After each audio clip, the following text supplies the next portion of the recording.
Microphone test for school board work session, Monday, November 25th.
Good afternoon. The time is now 4 o'clock. The Wayzata Public Schools Board of Education work session for Monday, November 25th, 2024 will please come to order. Let's go around the table for introductions. We'll start from my right. Heidi Cater.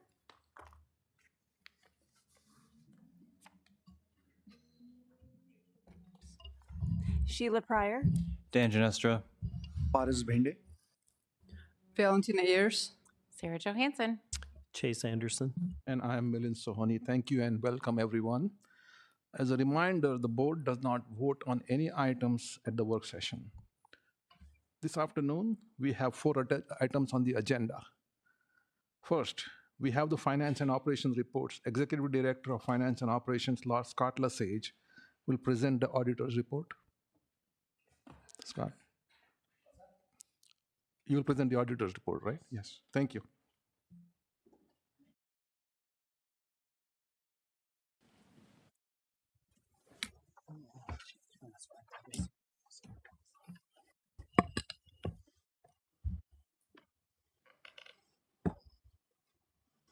All right. Members of the board, Dr. Anderson, thank you for having us here tonight. So need to turn my ears on a little bit better over there early, so apologize for that. But today we are here to talk about the preliminary financial drafts from our auditors at MMKR. We're not asking for board approval tonight. That will be at our regular board meeting on Monday, December 9th. This is just a review of the drafts of the FY24 audit. We feel that they're pretty darn close to what they'll end up being, but they're still in draft mode. And like I said, December 9th will be when we're asking for approval. So you'll have almost 2 weeks. Any questions you have or anything, you can reach out to David and myself, and we'll make sure we get all those answered prior to that. Before I go into introducing our guest here, I just also wanted to thank a group of people from my team that are here tonight. David Draskovich, Jack Stearns, Andrew Bauman, Jen Welk, and I'm sure I'm missing others, so I apologize for that. But this is a super heavy lift for this team every year. I think we've put ourselves in a position to get better and stronger every single year. And I think this year, you can ask Jackie here, but I think we had a really good audit and we continue to get better on an annual basis. So thank you, team. Right to the right of me here is Jackie Hegel. She's a principal at MMKR and is the lead auditor for Wayzata Public Schools annual audit. She'll be going over the highlights and review of the FY24 audited financials. And then just again, December 9th will be when we're asking for approval. So you'll have plenty of time to ask questions. So without further ado, I'll turn it over to Jackie.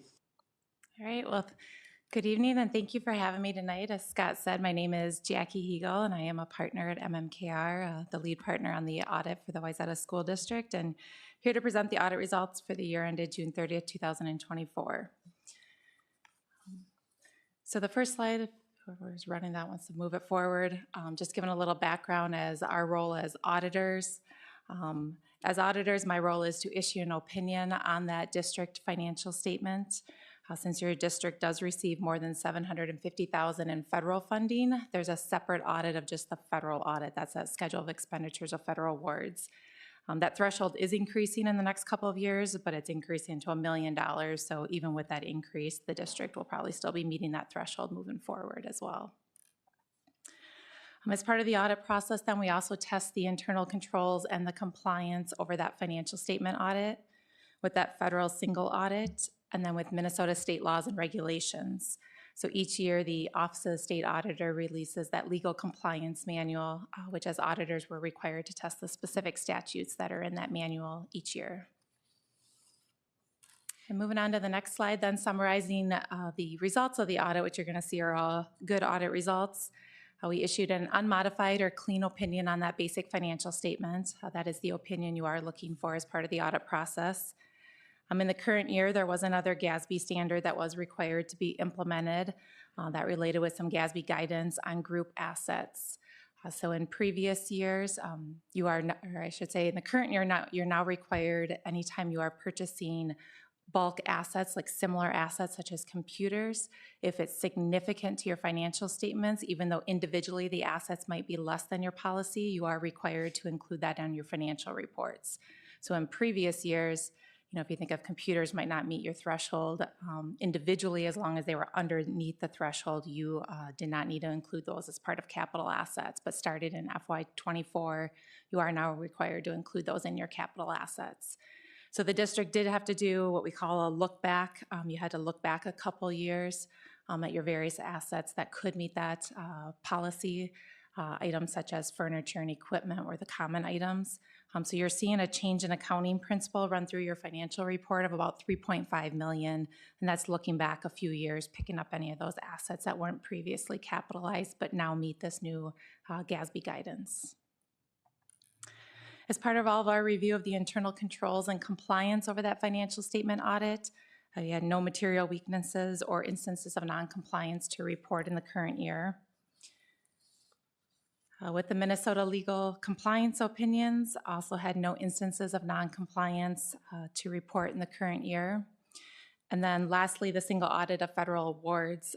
All of our testing in that area, we issued clean audit opinions on that schedule of expenditures of federal awards, as well as had no material weaknesses or instance of non-compliance to report with the federal programs we audited. As part of our risk assessment in the current year, we were required to audit 2 different federal programs, one being that special education cluster program, and the second being the education stabilization funds, or you might know that as the ESSER funds of the district. Moving on to the next slide then, starting to summarize some of the financial results of the audit, specifically focusing in on the general fund of the district. This first graph here gives that general fund financial position over the past 5 years, showing that cash and investment balance, as well as the total fund balance of that general fund. Overall, the cash and investment balance in the general fund ended the year at about $75 million, increase of about $14 million from the prior year. You saw your total general fund balance increase, or at year end at $52 million, which was an increase of about $11 million from the prior year. Moving on to the next slide then. This breaks the fund balance down further, showing those components of the general fund balance for the past 5 years. It shows it by those various fund balance buckets, the non-spendable, the restricted, the assigned, and unassigned. So at year end, that $52.6 million of total fund balance in the general fund is broken down by about $1.5 million in that non-spendable bucket.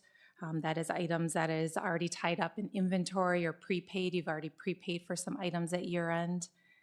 That restricted fund balance at year end is about $25.5 million. Most of that is dollars that are restricted for the capital projects levy, about $4.7 million. Also have dollars set aside for operating capital of about $3.6 million, and then about $16 million that is restricted for long-term facility maintenance projects. In the assigned bucket, there's about $8.6 million at year end. That's tied up in various items that are assigned. Some of the larger items I'll point out, there's some dollars set aside for future school opening and planning costs. Also some dollars set aside for post-employment obligations as well as enrollment. And that leaves about $16.9 million in that unassigned fund balance at year end, which is about 8.3% of the total expenditures in the general fund. So you are in line with that fund balance policy of the district, which is 5 to 7%. This next slide then summarizes the adjusted ADM and the pupil units served by the district. Obviously, the ADM that's used to close out the audit plays a big factor in all those general education, special education funding. So I'd like to include this just to show you at year end, the district closed the year with estimated ADM of $12,499, which is an increase of about 251 ADM, or about 2% compared to the prior year. And these ADMs don't get actual finalized until about January, February into 2025. Next slide then summarizes the general fund revenues of the district, showing the current year actual compared to prior year, as well as comparing it to budget. Overall, the total general fund revenues are about $215 million for the 2024 year. That's an increase of about $9.5 million from the prior year. Some of the increases that you're seeing from current year to prior year, you saw increases in that state sources, up about $15 million, mainly just due to the increased enrollment in the district, and then improvements in that general education and special education funding. You also saw your property taxes up just under $3 million. That's directly related with the increase in the approved levy. And then your other local sources, you saw an increase, and most of that is in investment earnings, just with the improved market in 2024 compared to prior year. When you're looking current year actual to budget, you're seeing your revenue is about $5 million more than projected in the budget. Most of that is in that other revenue area, came in over budget with the investment earnings, the improved market performance, as well as just the budgeting conservatively for the areas such as donations and fees that are inconsistent from year to year and not knowing what those will be. And then your state sources came in about $2.5 million over budget, mainly in that special education area. This next graph here then summarizes similar information just of the general fund expenditures. Overall, the general fund expenditures ended the year at about $205 million. That was an increase of about $13 million from the prior year. When you're looking at that increase, most of that is in the salaries and benefits, just due to contractual wage increases. You also saw your capital expenditures increase, which is mostly related with long-term facility maintenance projects. Overall, though, the general fund expenditures came in about $4 million under the final budget. Most of that was in purchase services, just timing of various projects going on, and fewer short-term leases and professional development training than were originally anticipated in the budget.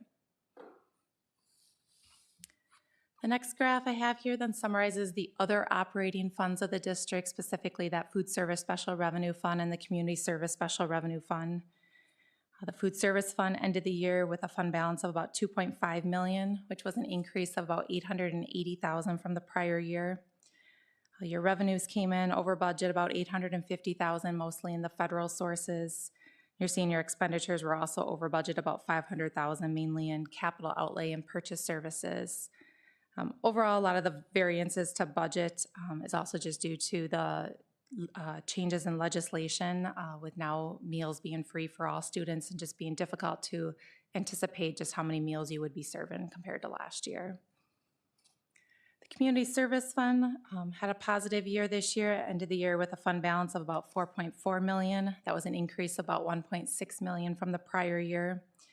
Your revenues were over budget, mainly in state sources and other local sources. And then expenditures came in under budget, mainly in that salaries and employee benefit area. And then the last slide I have here summarizes the internal service funds. Actually, it's second to last slide. The internal service funds here, this summarizes a snapshot of all your internal service funds in one column. So the district has an internal service fund for various self-insured benefits, specifically the health and the dental benefits, as well as has an internal service fund for the early retirement and benefits. That's where you're required to record the long-term pension and severance liabilities that the district obtains an actuary study for each year in this internal service fund. So at year-end, the net position of the total internal service funds was about $200,000. Splitting that out, though, your self-insured account, that they ended the dental and medical with a positive net position of about $3.2 million, and the early retirement accounts has a deficit net position of about $3 million. And like I said, most of that deficit is due to having to record the total liabilities of that GASB 73 pension and the severance benefit liability at year end. And then the next slide I have here, this is the final slide I have. This summarizes the district-wide statement of net position of the district. This is a summary of what we consider that second reporting layer, the full accrual financial statements, where it includes all the capital asset activity and all the long-term liabilities of the district. So it takes all your different fund balances that you're looking at when you talk your general fund, your food service, your community service funds, and rolls it all up into a snapshot with those capital assets and liabilities. So overall, you're seeing that net position increase about $39.1 million. Most of that, if you look in the bottom portion of that table, you're seeing that increase in the net investment in capital assets with all the long-term facility maintenance projects going on. And then the unrestricted net position, you're seeing an increase there of about $11.7 million. Most of that, if you remember, is due to the PERA and the TRA pension plans. As a district, you're required to report your unfunded liability on those pension plans, and they swing from one year to the next based on the market performance of those plans. And you have to remember that those plans that you're putting in your 24 financials is as of June 30th of 23, so they're a year behind as far as where the market and everything is. And also in that unrestricted area, you're just seeing that improved general fund balance as well, causing that increase. So with that, I can open it up if there are any questions. Any questions, comments? I have one. Go Can ahead. you go back to the chart for general fund? Which So, one? yeah, so the capital expenditures, I thought for long-term maintenance, it's a different bucket, is it not? It's not under general fund, or is it? It's under the restricted fund, so it is under the general fund. But It's under general. as a reminder, and Jackie can share her thoughts as well, but it's a restricted fund inside of the general fund. But remember, it has massive levy adjustments every year. So we're a 1A district, so we're able to going to spend. And as we've explained several times at the board meetings during COVID and coming out of COVID, we weren't able to get to those projects. So it looks like it's a huge sum of money sitting in an assigned fund balance that's really going to work its way through the levy and Okay, those swings. okay, thanks. Thank you for that presentation. Now, is this a good time to ask a question on one of the attachments on the board book? Or are you going to do something else? Are you going to present something else, Scott? Or? No, this would be the time if you wanted. Yep. Right. So one of the attachments is titled Special Purpose Audit Reports. On page 8 of that report, at the bottom it says, does the auditee qualify as a low-risk auditee? I'm not even aware of what that means, what the implications are. Is it good or is it bad to be low risk? Yeah, so every year when you have a single audit of those federal funds, there's a risk assessment. As auditors, we're required to do a risk assessment, and we have to determine if you're considered a low-risk auditee or not a low-risk auditee, and that determines the threshold we have to test to. So if you remember, as part of last year's audit, there was a material weakness relating to audit adjustments.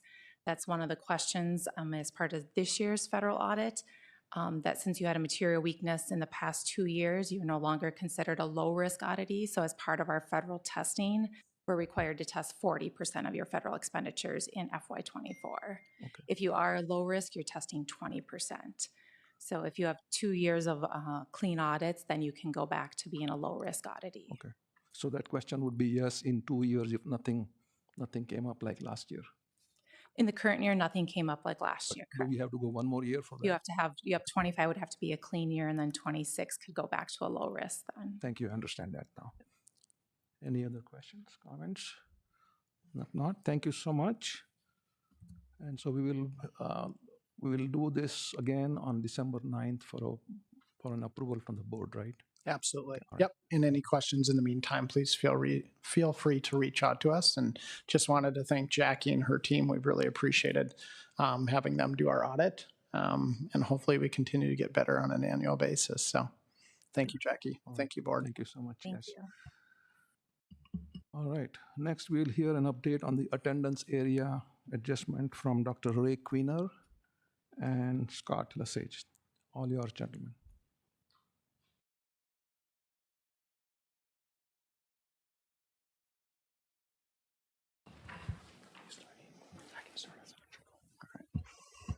Members of the board, Dr. Anderson, thank you again for letting me be here tonight. To the right of me, I have Dr. Ray Queener, who is from TeamWorks International, and he's helping us lead the process through the attendance area adjustments. So I will turn it over to him. All right, good evening, everyone. Thanks for the opportunity to present this update. I did, let's see. There we go. We might just have to rely on you. There we go, okay. Tonight, I did take out some of the key process things that we have talked about several times, so we're just gonna focus on kind of a status update and then talk a little bit about the upcoming next steps. Talk about the design team, input team, kind of where the concepts are at this point. Late breaking news even today. We met this morning with the design team. And then just as a reminder, some of the dynamics and complexities that the team has been wrestling with and how to try to bring balance and honor feedback and input and hear from all voices. And then we'll we'll open up for some questions. So that's the game plan. Hard questions go to Scott, just saying. Have to point it somewhere. We might have to tell Amy just next slide. Okay, I don't think it's working. okay. So again, the guiding change document that was developed and approved by the board, we continue to use this as our driver for what we're doing. Concepts that are moving forward, we try to bring in alignment with the guiding change. We talk about the what are our desired result as optimal, and to the degree possible, try to meet them. But it's hard to meet all of them unilaterally. It's truly a challenge. So we're trying to continue to honor that as we go through each of our concepts. So we continue to use our data analytics tools to help us with all of the analysis. Every time we make a change, we run a new scenario, take a look at that. Hopefully by now, folks are understanding and appreciating that it is truly an open, transparent process, that we've tried to get a lot of voices. We had another round of public input, and if you've had a chance to see, we've had over 300 responses to that input.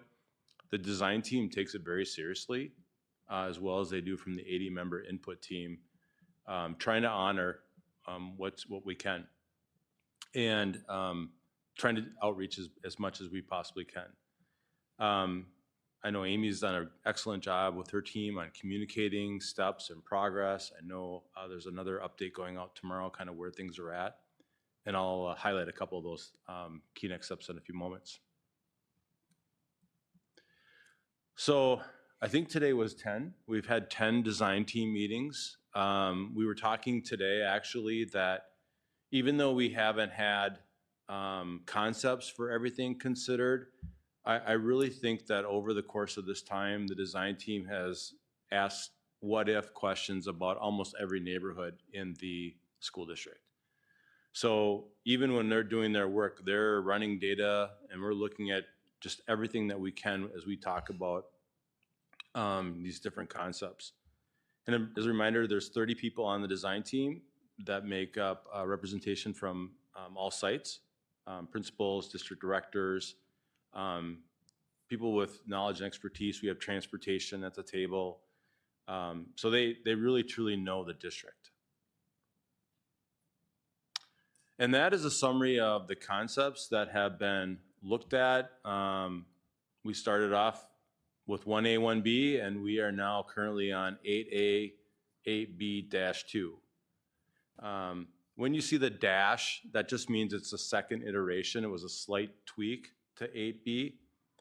And as of today, it looks like we are going to have two options, two concepts that we will be bringing forward to the input team and public next week for both elementary and middle. The elementary and the middle concepts will be connected. And so they're going to be an 8A grouping and an 8B-2 grouping. So I know our team is fast at work. I just spoke with our data guy, Rich, right before I walked in the door, and looks like tomorrow morning we'll be hopefully having a next iteration of those. So that's the path that the design team has been on, in addition to reviewing all of the data from the input team, which we'll talk about next. All right, next slide. There we go. So we had our first input team meeting on 10/8. There's about 80 people on that team. And we asked them for feedback originally on elementary options, 3A-1 and 2, and then 3B. And then middle school concepts, 3C1 and 3C2.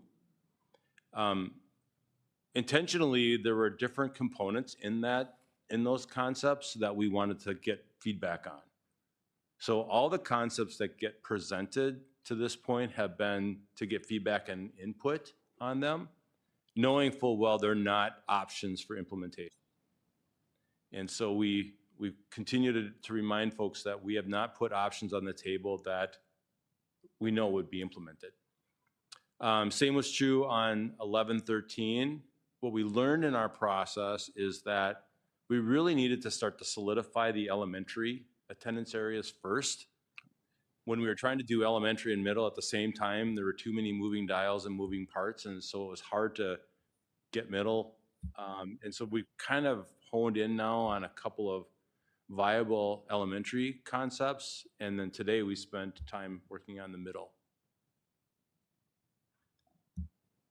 So also on the screen, you see the responses for each of the public responses for each of the concepts that we considered. The themes have been posted on the website, so the public has an opportunity to see what was thematically represented. And the design team has spent time going through the themes, and they had access to, it was 200 and some pages of comments. So they had the raw data as well as the theme data that they reviewed. And then we also gave them the input team feedback as well. And that's a sample of what you'll see on the website. The public had a chance to weigh in on the same 3 areas that the input team, looking at each concept, what were the strengths, what were the concerns, and then on the next slide, you'll see what were the suggestions for refinement. So all of that summary data is available on the district website under the attendance area tab. So there's a lot of complexities that go into this. What really drives most of what we're trying to do is trying to balance capacities. And so that's where we started. The goal at the elementary level was to try to hit 90% of functional capacity where possible. And I think I mentioned this before, humor, that it would be nice to be able to pick schools up and maybe move them in different locations to better address them. That's not available as an option. So we're trying to move areas that make sense, not disrupt neighborhoods, not have a boundary line right outside of an elementary school where somebody's looking across the street at their elementary school if they're not attending. We're trying to keep neighborhoods intact, always looking at major roadways, and it's been helpful to have transportation there to be able to talk about what's happening currently, and then also what, if we tried these ideas, what would that look like for transportation? At the middle school, the dynamic is really around capacity. With East and West, trying to bring balance and also at the same time not let Central get too large. And so we are constricted there a lot by capacity. We also heard some things, both rounds of our input, that parents and families feel like if their student is in a middle, they want to finish their career at that school if possible. And so we've tried to model that, and we've done that today. We've looked at that, we're calling continuous enrollment, so they can continue through their career. That is an option that sits on the table as a part of concepts for middle school, however, not for elementary. That part we learned quickly would be a transportation challenge, and also very expensive to do that. I think I would just add on top of those items that Dr. Queener had listed as, managing all of those variables and the complexity of the situation, but also knowing that we have 20 to 25% of our district still fields and opportunity for growth, knowing that, this will kind of be phase 1 of multiple phases as the district grows. And as we've said many times, that's one of the big challenges of being a school district, especially a growing school district, is we can't control interest rates, we can't control developments, we can't control when people move in, where they move in. And so it becomes a big challenge. So this is, as Dr. Queener said, it's a very complex process. I think we have definitely listened to the feedback. The input from the second input team meeting and public feedback was instrumental. I think it helped even, this is a process, so it really helped push our design team in directions that we feel really good about. So I'm excited for us to finish up with those and be able to get those out to the public, because I think they'll see that this is a very complex situation, but we're absolutely listening. So I would offer 3 kind of key things. So there's several themes, but 3 themes that really kept rising. One, we heard minimize split feeder schools to the middle school. So to the degree possible, if we don't have to have any elementary split, that would be the desire. That's proved really challenging. Just from a capacity standpoint at East and West, that's really challenging. I think secondly, we heard to pay special attention to socioeconomics and diversity. And we have done that and addressed that to the best degree possible in this last iteration. And then I think thirdly, we've heard from neighborhoods that have already been moved and potentially could be moved in the future to try to minimize that. And so one of the concepts we worked on tried to address that as well. So it is impossible to address all the feedback, but those three were pretty common amongst several people. And so I think the team did a nice job trying to address all three of those areas. Not perfectly, but as best we could without violating any of the other goals and ideas that we were talking about.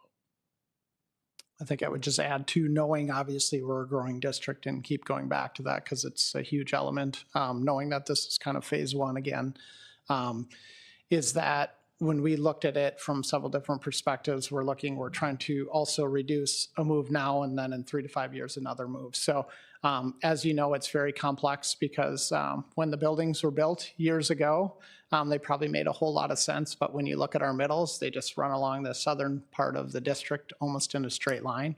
And even the placement of a lot of our elementary schools, I mean, as population shifts, you can have a lot of changes. And even when you look at the southern part of our district and the southeastern part, once rates change or something changes, we also might see a lot of people not age in place any longer. And you might see a lot of those homes go up for sale or redevelopment. So I just can't stress enough. There's so many variables that we absolutely cannot control, but we are listening to the public feedback and we're trying to make the best decisions we can with the information that we currently have available. So you see on the screen the next steps that we have planned. So we did meet this morning. We have the design team will come back together next Monday for a quick review of the concepts that were worked on today. Those then will be going to the public and to the input team on December 4th.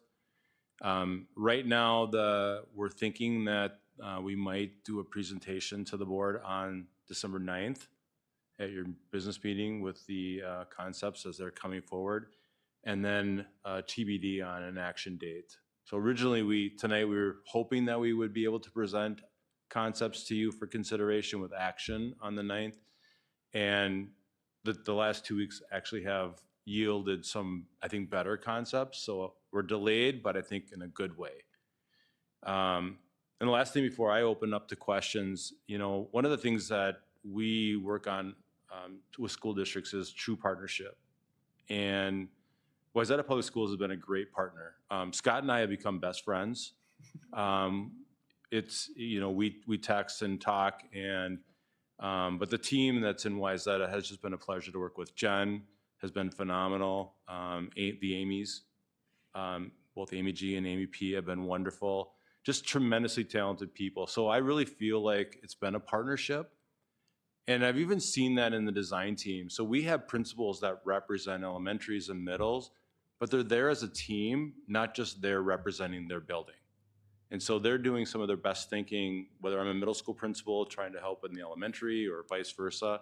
It truly has been a team effort to do this work. So this is a change that's not easy.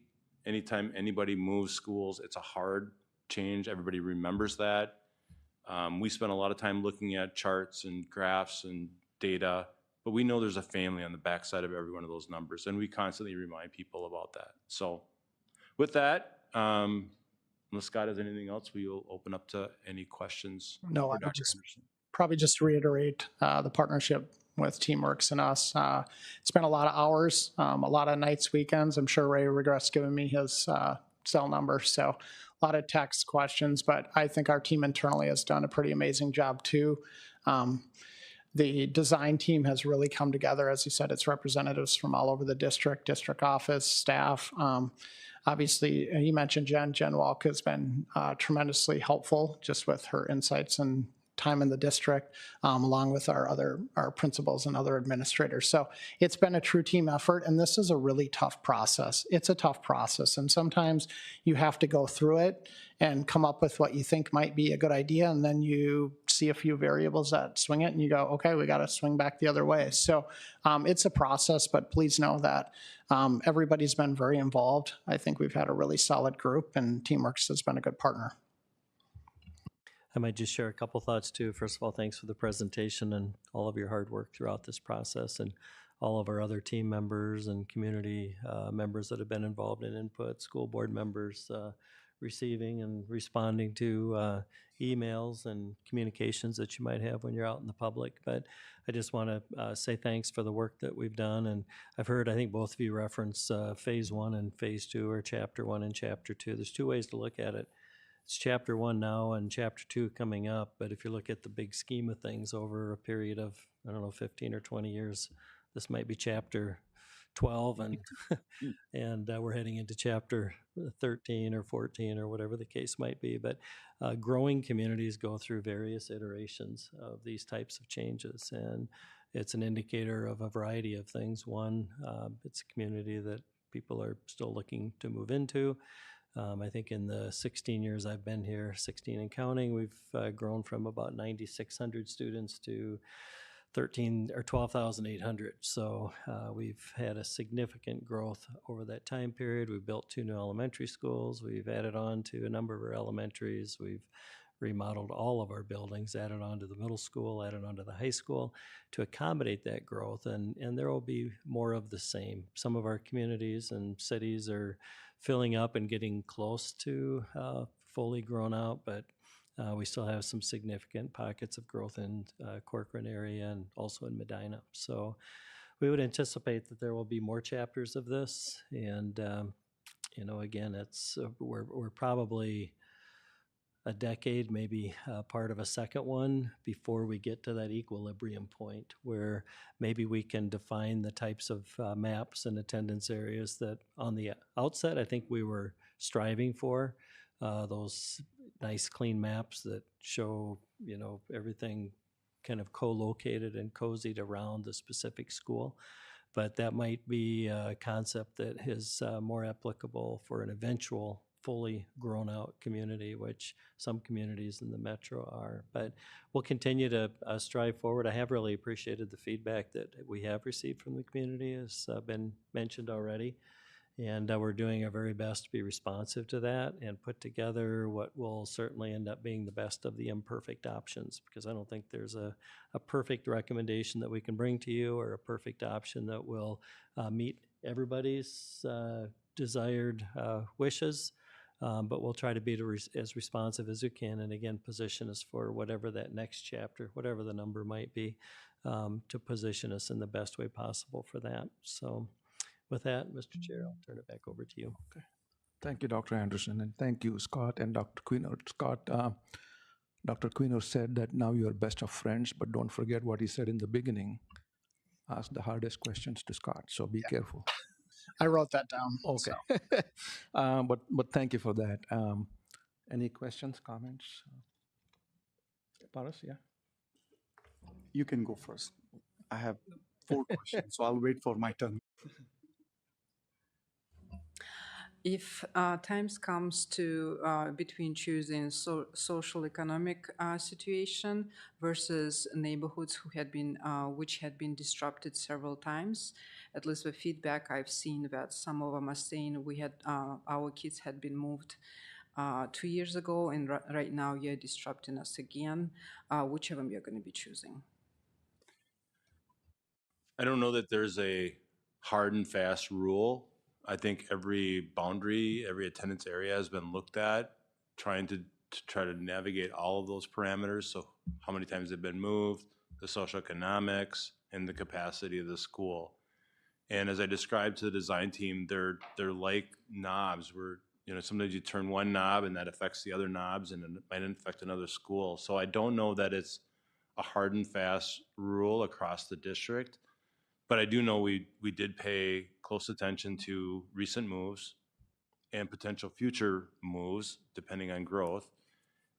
This last round, we also spent a lot of time on diversity and social economics. And so we tried again to honor that we're moving toward district averages, but there's not a way for us to create a district average across the board for race, special education, free and reduced lunch. So we tried to make sure we weren't increasing a disparity wherever possible. And I think the team has done a really nice job balancing all those variables. Paresh, can you ask 2 questions first and then come back to third and fourth? All right. So for middle school, is it fair to say every student who is in the current middle school, they'll finish their career in that middle school, or there is a portion which will move across when it comes to middle schools? So the concepts, again, nothing's been decided, nothing's been formalized, but the current scenario, current concepts that we're considering would allow next year's 7th and 8th grade and the following year 8th grade to remain. That's the numbers that we're looking at.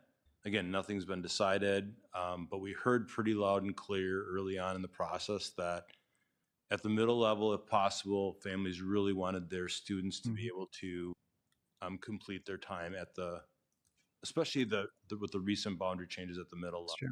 Yeah. Okay. And does that apply to their siblings, as an example? Has that come up, or has that been considered that siblings will go to same middle school, or again, it depends, to your point? It's been discussed with no Okay. further. The dynamic actually is really hard to model. So we know who's there. Mm-hmm.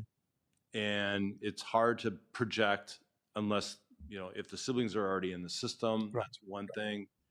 But it's also, I've seen families choose to go to their newly assigned school, depending on how it's implemented. So, for example, if I have a current 6th grader and a current 5th grader, I may make a decision to move both children to the same middle next year. So that it starts to create some dynamic around modeling. Okay. And it's really hard at the middle level because of the size of the capacities are really tight. And so, 150 kids one way or the other could really push a middle over capacity, depending on how you implement it. But it has been talked about. That's the short answer. Okay. All right. Go ahead. Well, thanks so much for being here. It's just great to have the participation, involvement, and all the really great presentations. I did want to ask, just kind of build off of Paras's question. I know in 2016, about 8 years ago, when we did a similar redraw like this, 4th graders who were going to be 5th graders, some of them were allowed to stay in there, given elementary school. I did want to ask, is that something that's been discussed as well? At the elementary level? Yeah. Did I misspeak? It's been mentioned and talked about, but it quickly becomes a very expensive proposition, especially if the district's offering transportation. Okay, yeah. And the second part is the reason we started this is because we were having some capacity issues. And so if you make attendance area moves, but then you allow people to stay, you don't address the capacity challenges potentially in some situations. Thank you. You're welcome.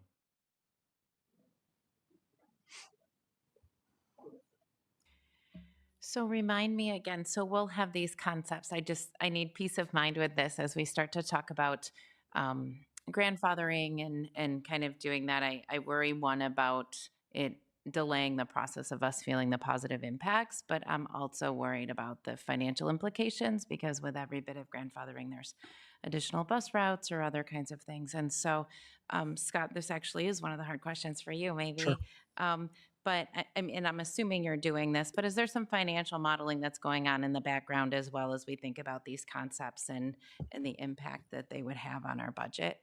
They absolutely are. We have obviously these set meetings, and then we pull aside groups kind of under my direction to work through some of those current financial things that you're talking about, potential implications that are kind of not maybe seen on the surface, but we know will be in the background. And obviously, as Superintendent Anderson said, we have transportation at the table. Rich has been asked to come to several meetings. He gets emails on the weekends from me with questions on models because that is a big thing. Because as soon as you talk about those continuous students, and it kind of unwinds a lot of what we'd want to do, and then we get right back into the same situation. Plus, we don't want to send a bus in to pick up 3 kids. So, as you know, transportation is a very large cost for us on an annual basis. So to answer your questions, we absolutely are looking at that. We're looking at impacts from current facilities. I don't think it's a secret. Our middle schools, we do have a problem in the near future if we continue to grow like we do. So that is on the forefront. And then it's kind of like we look at years 1 to 5 pretty confidently with those projections. And then years 6 through 10, I think Ray would even say they're massively conservative estimates. We believe that they're very, very conservative. We see it actually going a different trend line. But we are looking, even in the interim, before we could really explore that option, we're looking at what options we have that we need to do in our current facilities to make them doable for the next 3 to 5 years. So whether that means re-envisioning spaces that we currently have in some of the middles and even some of the elementaries, and working through some of those even before we would explore that next step.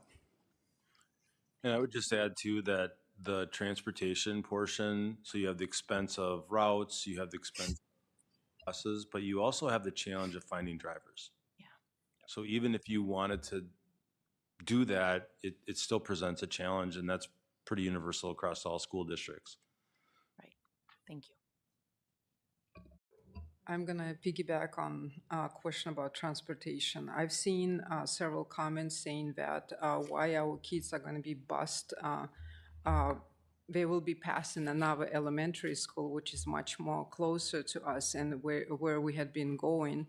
And then right now, all of a sudden, we have to go to different building, which is far away.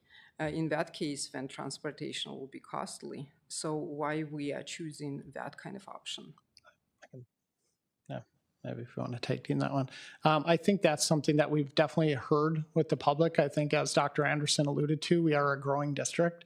And so you're going to have those challenges when you're balancing capacities. So I think whenever there were shifts made like that, if it was a newer development, there might be a cutoff day. So, you know, any purchase agreement that's after July 1st would go to X school. That has capacity. Prior to that, they would stay in a school.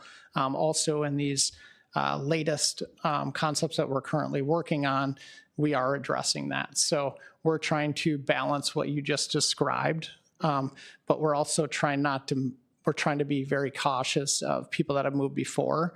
And if we do move them again, we want that to be probably kind of the final move, if that makes sense, even factoring in the growth of the district. So I think it's a balancing act. It's something that we're looking at, but as a growing district, especially with how much growth we still potentially have to do, we're going to have pocket boundaries, and there is going to have to be those inefficiencies.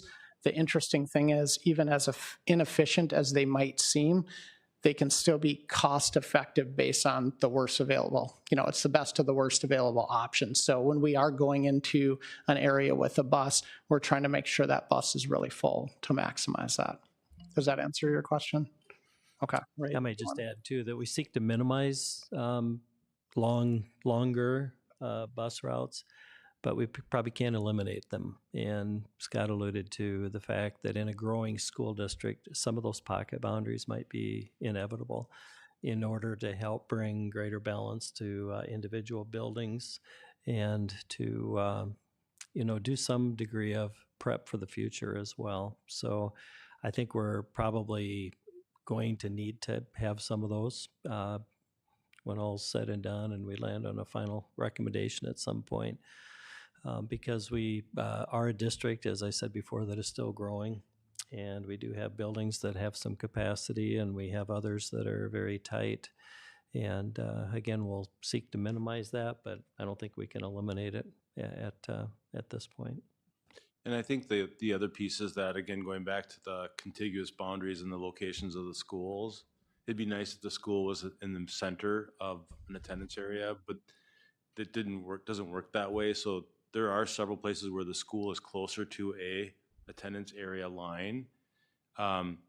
So, and to your first question, there was conversation around, do we have a pocket boundary and possibly driving by a school to get to another school to balance demographics, socioeconomics, and capacity? And so there was some of that give and take that was looked at when concepts were considered.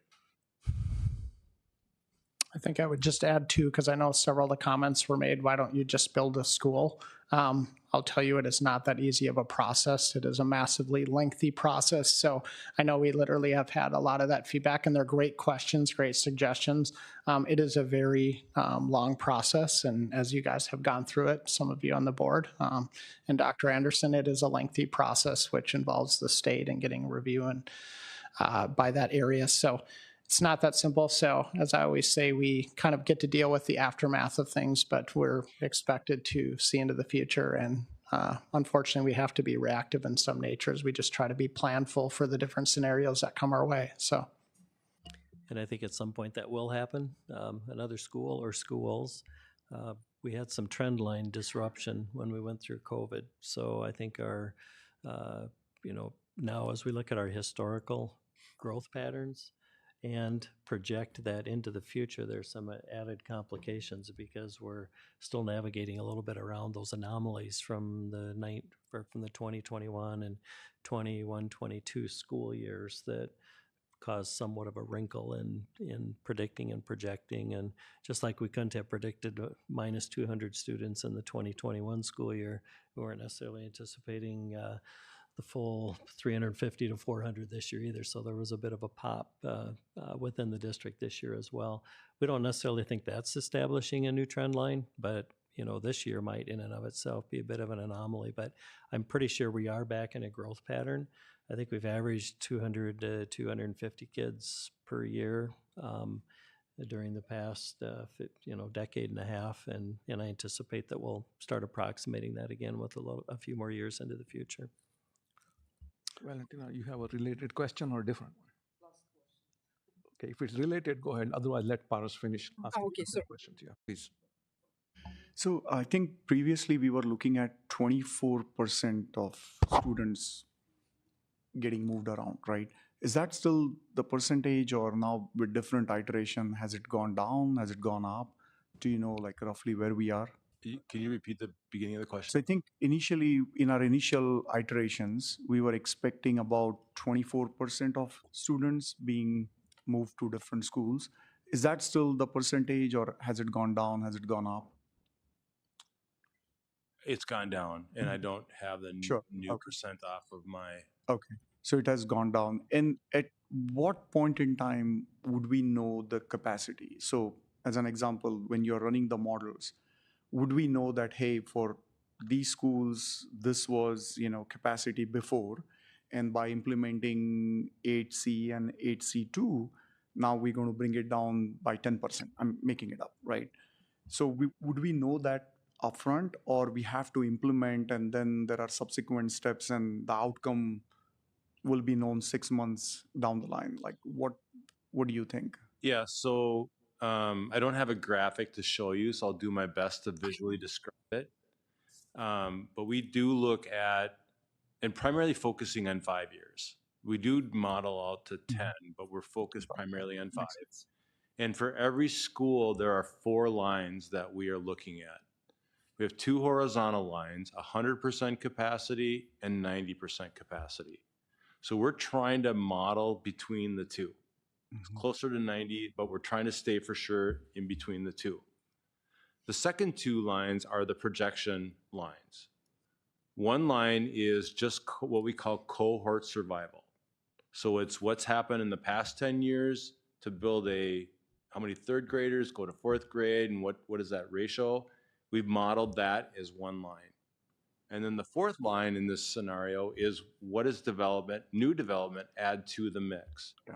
So each school, depending on the school and its locations, those model lines could be far apart or they could be very narrow. If there's no development, they're very narrow. Right. So we're trying to get those two lines in between our 190 as best as possible. Okay. So that's my visual description of what we're trying to do. And so we know cohort survival is a good number. That's based on trend. The development, we have to make some assumptions. And right now, we're assuming that everything that we know about for development that's been permitted or plotted is going to be built out in 5 years. Right. What's not there, which is why the projections beyond 5 years is more of unknown, is Right. that what developments are going to happen that we aren't aware of or they haven't been permitted or Yeah. platted. But right now, we're trying to keep those two school projection lines between 100 and 90% capacity. So taking all the unknowns out, I mean, as you correctly stated, right? So if we take all the trend lines out, because we don't know how things will look like in 5 years. We have some idea, but don't know the reality, right? But if you take those unknowns out and looking at historically where we have been, that's the third trend line you talked about. Would you say, would we on an average be at the same class size as where we are today, or there would be improvement making it up 5%, 10%? Again, no other factors play in. Current scenario with redistribution, what do you think where we would land? Would we land same, plus 10, minus 10? Like, what's your gut? So you mean class size, Class sizes, yeah. the grade size or the actual classroom size? Actual classroom size after redistribution. So class size, to what you're asking, is driven by staffing. So if you have space and you add staff, you decrease class size. If you don't have space and you have to reduce staff, then your class size goes up. So we're operating under the current modeling for staffing. That's not been a factor where, but it does, and I don't know if you were going here, but it does come into play on the special education side of things, because if a special ed number goes up for a building, that may change the purpose of a classroom, and then we have to adjust accordingly. So now my 100% functional capacity number has to be decreased because I've taken another classroom or another space offline. But the actual grade 3 class size is driven by the staffing model. So not through that. Yeah, and just to kind of build on that, we are experiencing that in some of our buildings. So you might see a couple of buildings, without naming them, that are very similar size, and you might look at the functional capacities, and there might be significant differences, and they're driven by the different needs around the district and in that building, and those are things that we can't control. So as I always kind of say during my budget presentations, like, these will change. So we can't control everything. We have a building now that we shifted out to make room for lower class sizes in one of them, in one of our grades. And so it really is a variable why the functional capacity and overall capacity are so crucial and why we're going through this process. Maybe just add a little more detail to that. Recently, we, at one of our elementaries, decommissioned the computer lab and turned it into a classroom space and created a traveling computer cart. So the technology teacher will be traveling into different classrooms so we could lower class size in some kindergarten sections. So, I mean, that's the reality. In some buildings, we have some classroom spaces and can do, for example, additional early ed because there's available space, and in others, we can't have a computer lab because we need it to lower class size and accommodate the growth. So I think that's a good specific example of kind of the conundrum that we're in and trying to find the balance and the sweet spot, so to speak, of having students attend buildings where we can create the optimal learning experience based on available classroom space and number of students.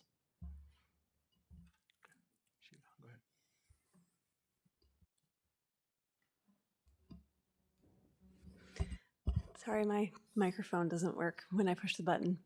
I know we don't have a specific map to look at right now. You guys mentioned that you were looking at you were taking into consideration the communities that had been moved multiple times and also keeping neighborhoods together. And I know we've heard a lot from very two specific areas. One in the northwest corner where the neighborhood that had moved a lot. I know one of the suggestions was to just kind of swap with another neighborhood that was nearby, and that in terms of transportation and capacity, it was kind of a one-for-one swap. I wondered if you could share your thinking on that right now, or if, is that something we just have to wait till the map comes out to kind of see? Or That's a great question. I think that goes back to kind of what we talked about earlier. I think we have heard loud and clear a lot of that feedback. It was super helpful in guiding the design team. I would say not specifically knowing for sure what two areas you're talking about, but I think we've been very diligent in how we're looking at that. And I think that's where we said we recognize that we're not at the stage yet as a district with so much growth to happen that we still are looking at those pocket boundaries, if you will. And then secondly, if we would look at moving someone that had been recently moved, we would want to make sure that wherever we moved them, our goal would be not to try to move them in the next 3 to 5 years. So assuming a new middle or a new elementary school came online, we would want them to be currently where they are, if that makes sense. it does. And I think the dynamic is that we know north and west is the growth area. So how can we start to build south and east and kind of almost diverge out north and west? Because where are you going to be in 5 years?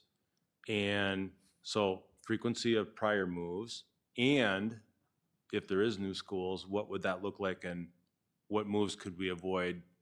Because it doesn't help to move somebody this year and then move them back in 2 or 3 years. And so we've tried to weigh all those things. Again, it's a future projection, so we're trying to think of all those different scenarios. And we're trying to get away from it. Obviously, it's a complex situation, but we have a lot of neighborhoods in the northern part, and maybe it's some of the ones that you're referring to that literally, depending on the closing date or the purchase agreement date, their neighbor might go to one elementary, and right next door across the street, they go to another one. So we are looking at those, and those are ones we're trying to address as well, and look at, okay, from a transportation standpoint and a 3 to 5 year lookout, where do we see this neighborhood, right? So those are all complexities. I think this process and how transparent we've been getting the public feedback, at a minimum, I think it's shown the complexities. I would also kind of put my finance hat on as well. And I would say we also have to be grateful for growing enrollment, as we saw during the pandemic. Wayzata, I would argue, was very uniquely impacted pretty tremendously financially by the pandemic, comparably to other schools, due to the fact that we were a growing district, that we have a very free and reduced percentage, which led to much fewer ESSER and COVID-related dollars.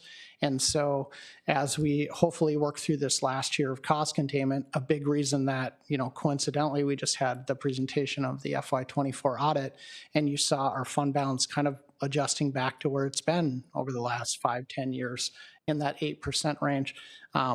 We wouldn't have gotten there without growing enrollment. So I just think it's a perfect balance, and we have very little control over a lot of what is handed to us, and we're just, we try to make the best decisions off of the information that we have. So didn't mean to interject budget stuff in there, but it is a big component of it, and all works together. Okay, so I have a follow-up question or a clarification, a comment, and then another question. So in follow-up to what Sheila was saying, Scott, you were saying that you heard loud and clear from certain areas. And I just want to make sure that I'm understanding this correctly and that everybody who's listening might understand this as well, right? So as you develop themes, when you get feedback from the public and that turns into themes, that's not something that's going to benefit one area just because they had more voices involved, right? It's going to positively impact the entire district. Is that a correct understanding? That's absolutely correct. And so that's why we provided both the themes and the raw data to the design team, so they can see what context the themes are written from. And so they have both. Okay, so just because there was, we may have heard a lot from the northwest corner, it doesn't mean it's going to come at the detriment of somebody in the south, right? Like it's going to positively impact, that's what themes do, correct? Yep. Yeah, if we heard that proximity to neighborhood schools is important, and it came from one part of the district, it was applied to the Across the entire, board. yes. Okay. Exactly. That's, Yep. if the public feels that proximity to schools is important, that neighborhood integrity is important, that a balance of socioeconomics and demographics are important. So it's applied everywhere. Sounds good. Okay. And it is a true balance because we look at, even when you talk about the northern part, we kind of have two different stories, probably three or four different, depending on the area of the district that you're in, because we do not have a perfect square boundary. If you look at our district boundary, it is not the best. If we got to pick it today and draw it out, that's not how we would draw it. So, but I would just add, taking the feedback and not looking at, we're looking for themes of that and how we apply it. And we're looking at, because there is so much growth in the north, if there was recent moves, I go back to when we do that, if we do move them now, are they going to be there in 3 to 5 years? That's one of the questions we ask. The next is where people say, we've been recently disrupted or we built our house 2 or 3 years ago. We look at some of those people would have been people that, depending on their purchase agreement date, would have gone to this school and their neighbor would have gone to the other one. So we're looking at, how can we're never going to be able to minimize it to zero, but we're trying to minimize the impact to say, okay, we have a lot of growth and development still to come in the district. Those families and those developments, that's where those families might be, that pocket boundary kind of concept. They would go to schools that have open capacity at the time to try to mitigate and reduce moving families that have already moved. Again, we can't go 100%, and that's where we say, if we are moving them, are we moving to a school that they're going to be there in 3 to 5 years and we're not moving them again? Okay. Thank you on that. Yep. Okay, so the shout out that I wanted to give is Dr. Queener. You said something that really resonated with me in a positive way. So you said that as you were working with everybody in the district, it felt really like we were one team, and then everybody was pulling for the common good. And I want to just give a shout out to the principals in particular, because you could very easily come and just advocate for your building, but the reality is we're one district, and that really, really speaks heavily to me about the commitment to each and every student. And so I want to say thank you to the principals for that, because they're not just looking at their little pocket, they're really looking at how it's going to impact each of one of these students as they're moving forward. So I just want to say thank you to that piece. And then it gets to this idea of, I keep coming back to in my mind, there's a lot of thinking that we're all doing as well about as these concepts come out and all of the feedback that we're hearing. And it's about balance and how do you create that balance? And again, there's no perfect solution that's going to create balance, because there's a lot of complexities. But my question, in part of your strategy in solidifying the elementary school balance, is it fair to say, and I don't know if this is a question for you, Dr. Anderson, but is it fair to say that as you solidify that balance in the elementary school level, it will automatically create balance in the middle schools? Or, because I just want to make sure that the middle schools are also have that consideration, because it's a tough age. And I want to make sure that our middle schools also have that nice balance that our elementary schools do. I think I can start with that one. So really our goal, I think there might be multiple definitions of what balance might be. It depends on what it is we're seeking to balance. But I think really what we're taking a close look at is how many students can fit comfortably in each one of our facilities so that we can create comparable programming across similar level of buildings. So in other words, our 3 middle schools and our 9 elementary schools. And are we in a position to be able to provide the same programming, the same general class sizes? It's never going to be perfect building to building. We strive for district averages, but I think every year I've been involved in district office work, which is the better part of 3 decades now, I think. 2 decades, 2.5. There's always been pockets of grade levels in individual buildings that are going to be larger than the norm. It's just kind of how the math works out sometimes. I would guess we'll continue to have that. We have that this year, even though I think we're 1 or 1.5 students under in each grade level at the elementary level from our staffing ratio. So we've been able to keep chipping away at that district-wide a little bit this year. And one of the, well, I wrote down a couple thoughts here that I was going to share as my closer, but I think to kind of respond to your question and kind of relate to that. But we're kind of at this point where we need to consider what are the acceptable trade-offs. We've been wrestling with the guiding change document and all of this set of variables that, you know, in the ideal world, we'd have landed pure in every one of those. And now we're at the point where, because we have serious planning and implementation and staffing to get to soon, that we're going to have to come to the realization, and I think we're kind of close, that there are going to have to be some of the things that we thought on the front end that we would like to achieve, maybe be able to achieve, that we're going to have to maybe step back from a little bit and hold on to some of the current realities and a bit of the status quo in order to help make things work. But I do think, for example, getting kids closer to their home building, I think we could say we're doing that with the latest iterations. Will that change in the future in regard to new developments coming on board? I mean, that's been a pretty good model for us, is to utilize transportation to bring new neighborhoods to schools that the kids may literally have to go by 2 or 3 elementaries to get to the school that they're assigned to. Again, that's an acceptable trade-off that we've chosen over the years to maximize our resources, not overload schools that are in the high growth area. And, you know, that's kind of the point we're at, and primarily because we really need to not trade it off and land this in a way that's not acceptable, but in the same token, realize at some point, and I think we're there, we can't deliver on 100% of everything we thought maybe on September 1 we might be able to. So the timeline came up earlier, and I think Ray and or Scott mentioned that tonight we had plans of bringing what that recommendation or, you know, close to a recommendation might look like, and then bring it back for the December 9th board meeting for board action. But we're not at that point. We're going to have to delay the timeline, but I think I can say comfortably we're still looking at trying to get this done in December, partly because we really kind of have to, and even to drift it into after the first of the year would start creating some challenges for Stacy and staffing and the principals, planning for the kindergarten registration and just all of the onboarding activities that really do start then. So I don't know if that answered your question or if I answered a bunch of questions that you didn't ask, but that's some information that came to mind. And I'll just add to, you know, balance can mean a lot of things to a lot of different people. And, you know, ideally it'd be nice to have a 100% pure feeder elementary school to middle schools. So no elementary school would have to be split. So that could be balance. And that's proved very problematic. We've taken 2 or 3 different runs at trying to do that.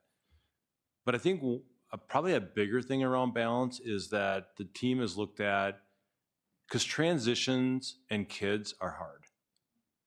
And so how do we develop concepts with as few of transitions as possible? Whether that's, you know, the middle school where considering continuous enrollment for current middle school students to finish their career, because we know that mid-career transitions are hard. So I'm looking at the tagline of the school district. I can say that there's been that kind of consideration from the team as they've looked at things as how is that impacting each and every student. In a perfect world, it would be nice to not have any negative impacts, but then we're not solving the challenge that we started out with. So I think the team has done a good job overall with balance, but it's not balanced, if that makes sense. I think I would just add to, you know, kind of building off of what Chase and what Superintendent Anderson and Dr. Queener said as well. This is just kind of one of the phases. And I mean, even when you look at the map, just the complexities of our district, I mean, there was several on there that it was really hard for them to map it. So when you went in to do address lookup, it might look like you're supposed to go one place, but because we had purchase agreement cutoff dates, we're trying to shore a lot of those up.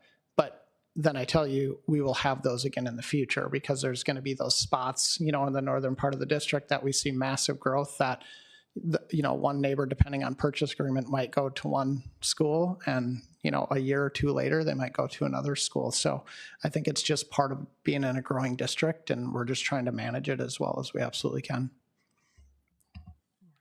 I might just add too, we have a lot of interesting and challenging bisecting major roads that go through our district. They would include 394, 494, Highway 55. Vicksburg is pretty busy, 101. And those are some of the additional challenges that we have to take into account for transportation, and how many times do we cross each one of those, during the course of a route, et cetera. So, and I know every community has its challenges and the realities they have to navigate around, but there are some pretty major thoroughfares that kind of bisect up our community, which complicate things a little bit too. Okay, so I'm going to ask 3 easy questions. Obviously, this is a very complex project. Complexities exist, and so do variables, right? And so I'm pretty sure when you do the modeling, you give weight to those variables. Right? Is that correct? So let's say there is variable A, B, C, D, the roads, the demographics, and some other variables. So is that something that you can share with us? Which one do you give higher priority? Which one is number 2, 3, 4? Is that something you can share? We did not do that mathematically. So we didn't officially put a weight on any one of the variables. But I think, as Dr. Anderson mentioned, there was more conversation around, in these scenarios, what are the trade-offs? Because every elementary attendance area, every elementary is different.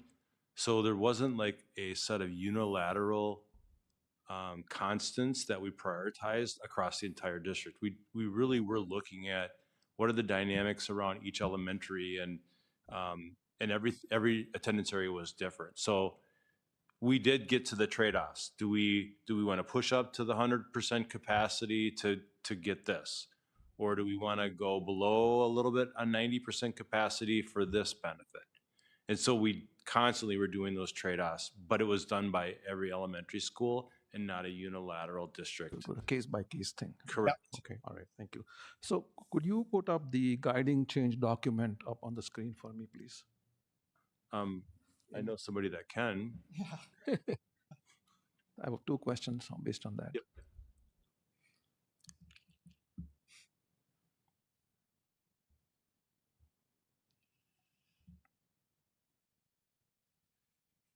Okay. So the first one, actually, I think a couple of my colleagues have already kind of talked about it, but I want to ask a more detailed question on that. So is in the Y category, number 3, class sizes are not currently balanced across the district.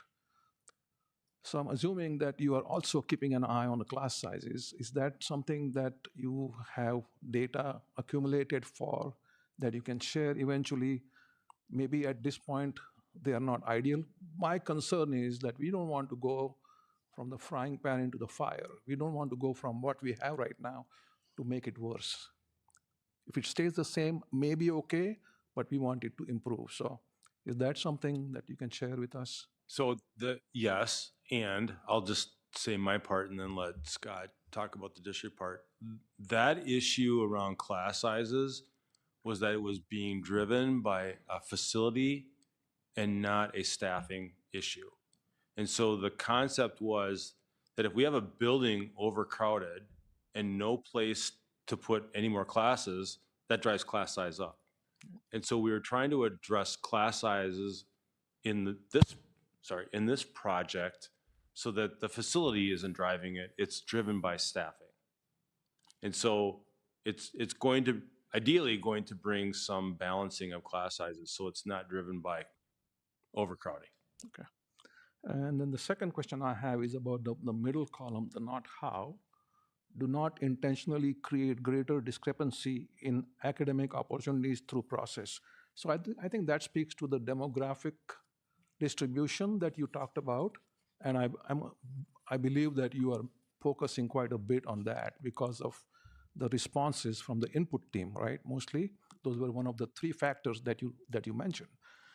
So I was looking at the concept 7A, 7B, and 7C. I don't know if you have that data in front of you right now, but for one school specifically, Birchview, I looked at the numbers that exist today for Black student population and the low-end free reduced meal lunch. Free and reduced meals, basically. Yep. So if you look at 7A, 7B, and 7C, all three concepts have a substantial increase in those two categories. Yeah, I can talk to those. Okay. So I'm not sorry. saying that that's the Yep. final number, but hopefully that will be looked at and addressed eventually. Absolutely. That's a great question. And it kind of goes back to what we talked about. We are hearing the public, and that is, I can tell you, I think maybe there's a feeling that that wasn't heard, the first input. I can tell you, being part of the design team, and I think everybody on the design team will tell you the absolute opposite of that statement, is that that is always front and center as well as one of the variables we consider. I think when we get these next concepts out, I think it will show that that was heard loud and clear. Yeah. I think it just goes to the complexities of balancing all these different areas, because as soon as you turn one dial using Ray's kind of visual, it shifts something else. And so you feel really good. You're like, oh, this works great. And then you look at that and you go, okay, never mind, we can't do that. Okay, what do we do here? So that is a great point. That's something we heard loud and clear. Because we did see with Birchview, and I think even one other of the elementaries, we saw kind of some increases in free and reduced and special ed. So that's something that the design team definitely focused on this round. Yeah, and I brought that up because we have seen over the past several years that we have achievement gaps, right? And many of them come from a couple of these schools, and Birchview is one of them, from specific demographics: Black students, free and reduced meals, and even special education students, English language learners. So we want to make sure that they are improved, not made worse. And I think probably the most difficult nuance in all of this process that the input team and the public have tried to navigate is the fact that when we put these concepts out, we already know they're not viable options.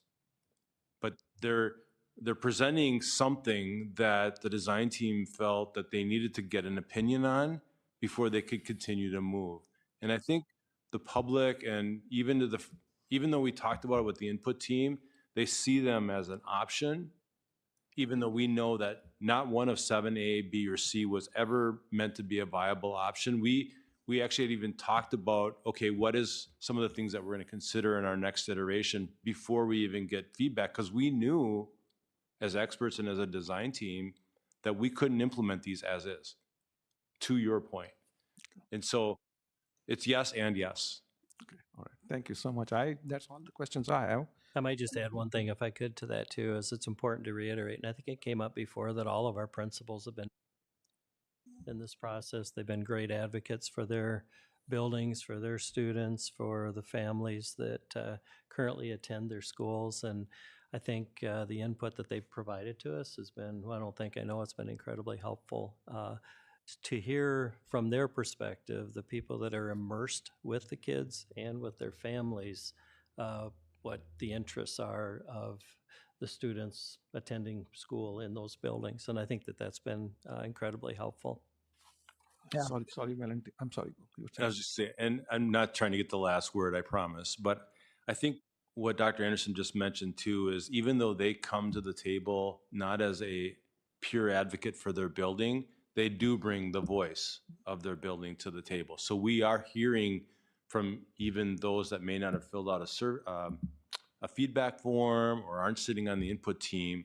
The principals are very connected with their community, and so they bring that to the table for the conversation. I think that's something, again, we listened and heard. We kind of took for granted that people understood and knew that the makeup of the design team, and you'll notice even out on the webpage, there's now a link button that shows you who's on the design team, because we had a lot of people even approach me. I don't know if they thought I just spent my weekends putting these designs together. I definitely didn't. I'm not that creative. I'm an accountant. So I'm just kind of kidding and kind of not.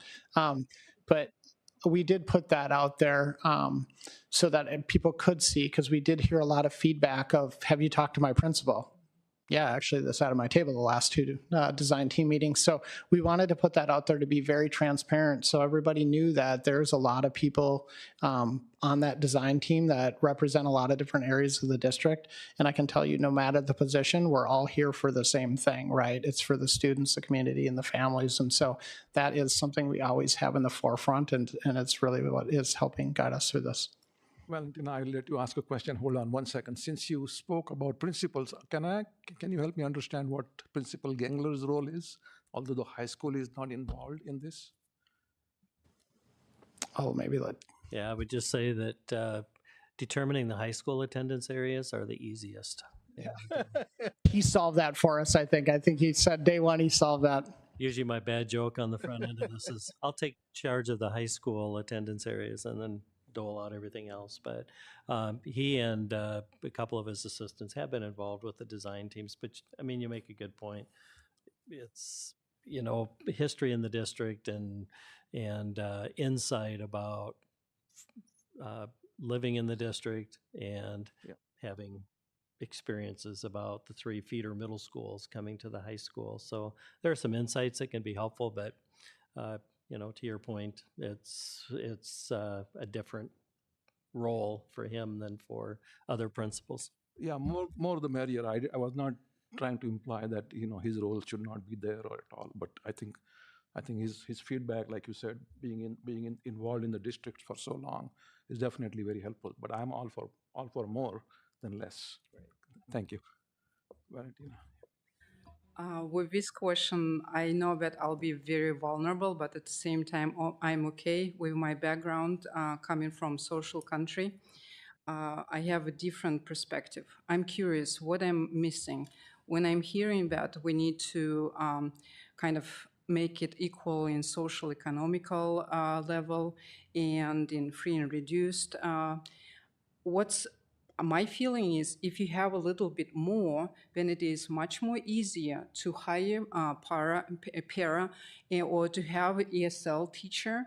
And then the students, they will be together. You are not singled out. You are not sitting in the class.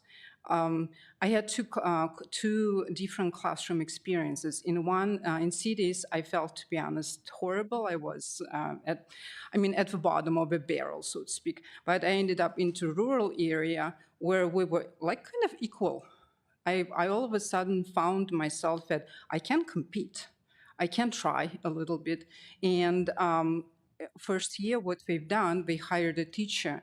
And at the end of the day, we had 1 hour additional time when we're doing homework and all. That year changed my life because the problems I had in a big school, they were not solved. The problems were solved by one teacher, and I'm forever grateful.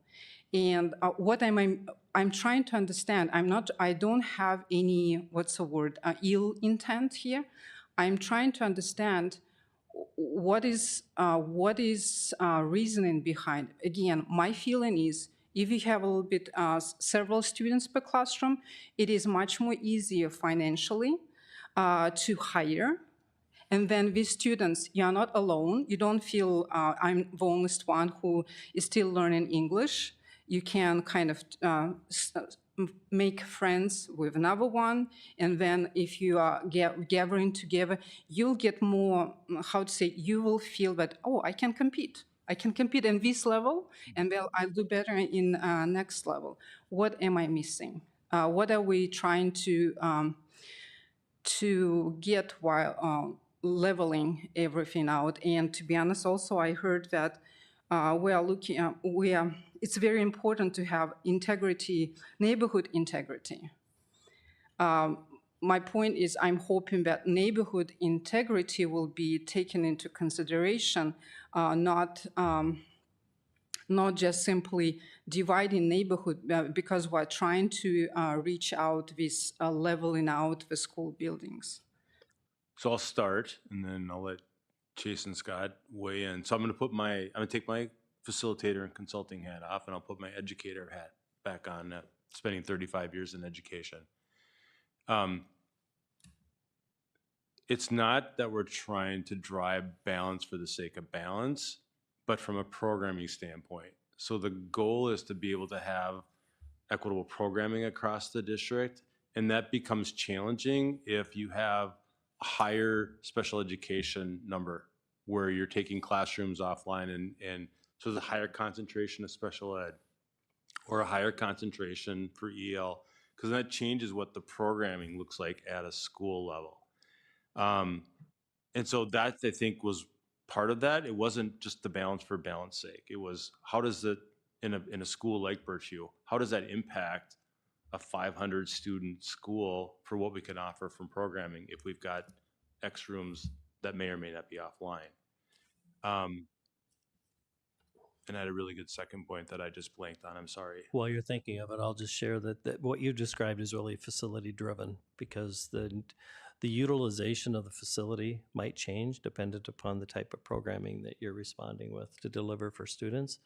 And in the process of that, it can take traditional classrooms offline, so to speak, that now can no longer have a classroom of 20 or 25 students in a particular grade level, but there's a need in the building to differentiate it into a variety of functions. And that can have an impact on the building capacity, and as a result, possibly some of the programming and how it might be delivered. So those are the things that we're just trying to ensure.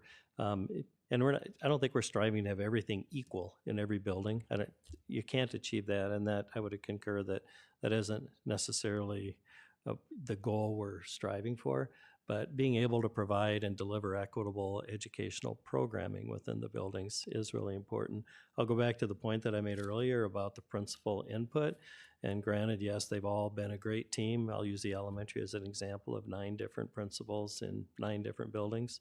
I think that they have really looked out for the larger good across the district, but they're also really good advocates for what their students need and what their families want. And it's really important for us not to make any assumptions based on what we think the families attending a particular school may want or what they would like differently to occur, and to be responsive to the principal's daily engagement with the students and the parents in that particular building, and being able to communicate that out in a committee structure like we're doing. And I think we've been really good at listening to that feedback and responding to the depth of expertise and knowledge principals have about their buildings. And my second point was on the neighborhood integrity, or keeping neighborhoods intact, was more a response to what the community was saying than from an educational perspective.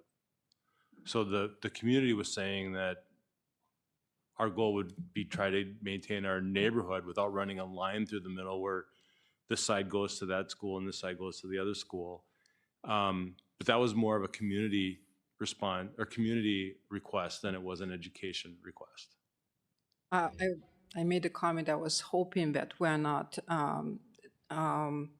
in order to equalize, we're not disrupting neighborhood, since we're saying we would like to have neighborhood integrity. This is friendship. I mean, it's beyond school time. We are playing outside and all kind of things. I see it's more actually important that these neighborhoods are not being disrupted. That's what I meant. Yeah, and I think that's what we heard from the public. Thank you. Anyone else? All right. Thank you so much, Scott. Thank you, Dr. Queener. We'll see you again on December 9th, I believe, right? Okay. Yep. Thank you.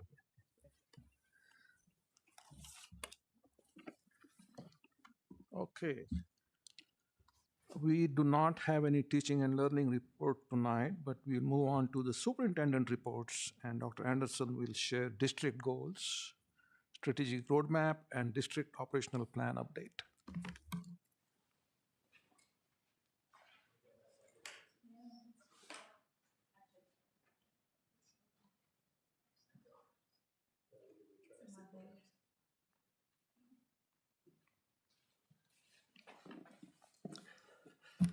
All right. So this is how it looks from here. This is a different perspective. Thanks for giving me an opportunity here this afternoon at our work session to provide kind of a quick overview of our strategic roadmap and some of the work that we've been engaged with in regard to the development of our district operational plan. As you know, that's been a work in progress, and I'm here today to provide you with some updates. I want to first of all thank several members of our strategy leadership team for helping not only with the formatting of this, but beginning to populate for each one of those strategic directions, actions, and steps that we'll be taking in our efforts to realize those district goals. So tonight I'm going to be speaking to you a little bit in generalities about some of the larger guiding documents that we have for the district, and then taking a brief look at each one of our strategic directions and providing some preliminary work that's been done on that, and also reflecting on 4 focus areas that the board provided to me in my annual evaluation here a while back. And I think you'll see some themes of things that are in the works related to that. And as you're aware, we could probably have 100 goals and list 10 things underneath each one of all of the different moving parts within the district. But I'm going to try to consolidate and give you a high-level overview and give you an opportunity to ask questions and provide any additional inputs. I think we'll probably come back at the January work session with a couple more months of development with this particular document and be able to deliver a little bit higher level of specificity in some regards. So with that, I'll see if, hey, I think my advancer worked. Did you do anything back there? All right, it's working. So now I'll know I won't be pushing the button wondering why it's not. But just to give a quick overview, I know the board is well versed on this, as is our team members, but we've had a strategic roadmap in place really since 2011, and it's been revised 3 times since then, 2015, 2019, and 2023. It includes a mission, vision, core values, and our strategic directions. And the mission and vision and core values have really stayed pretty much intact since 2011. There have been a few modifications and variations to it over the years, but for the most part, it's stayed pretty much in place. The strategic directions, which are listed at the bottom of this document, there are 7 of them, really are going to be, I suppose, a primary focus point for tonight, because those are really the drivers for the district operational plan and some of the key initiatives and actions that we'll be working on. So I'll give you a little bit of a flavor of some of the things that are in the works for that. And then, as I said at the end of the presentation, to give you an opportunity for inputs, thoughts, and or questions.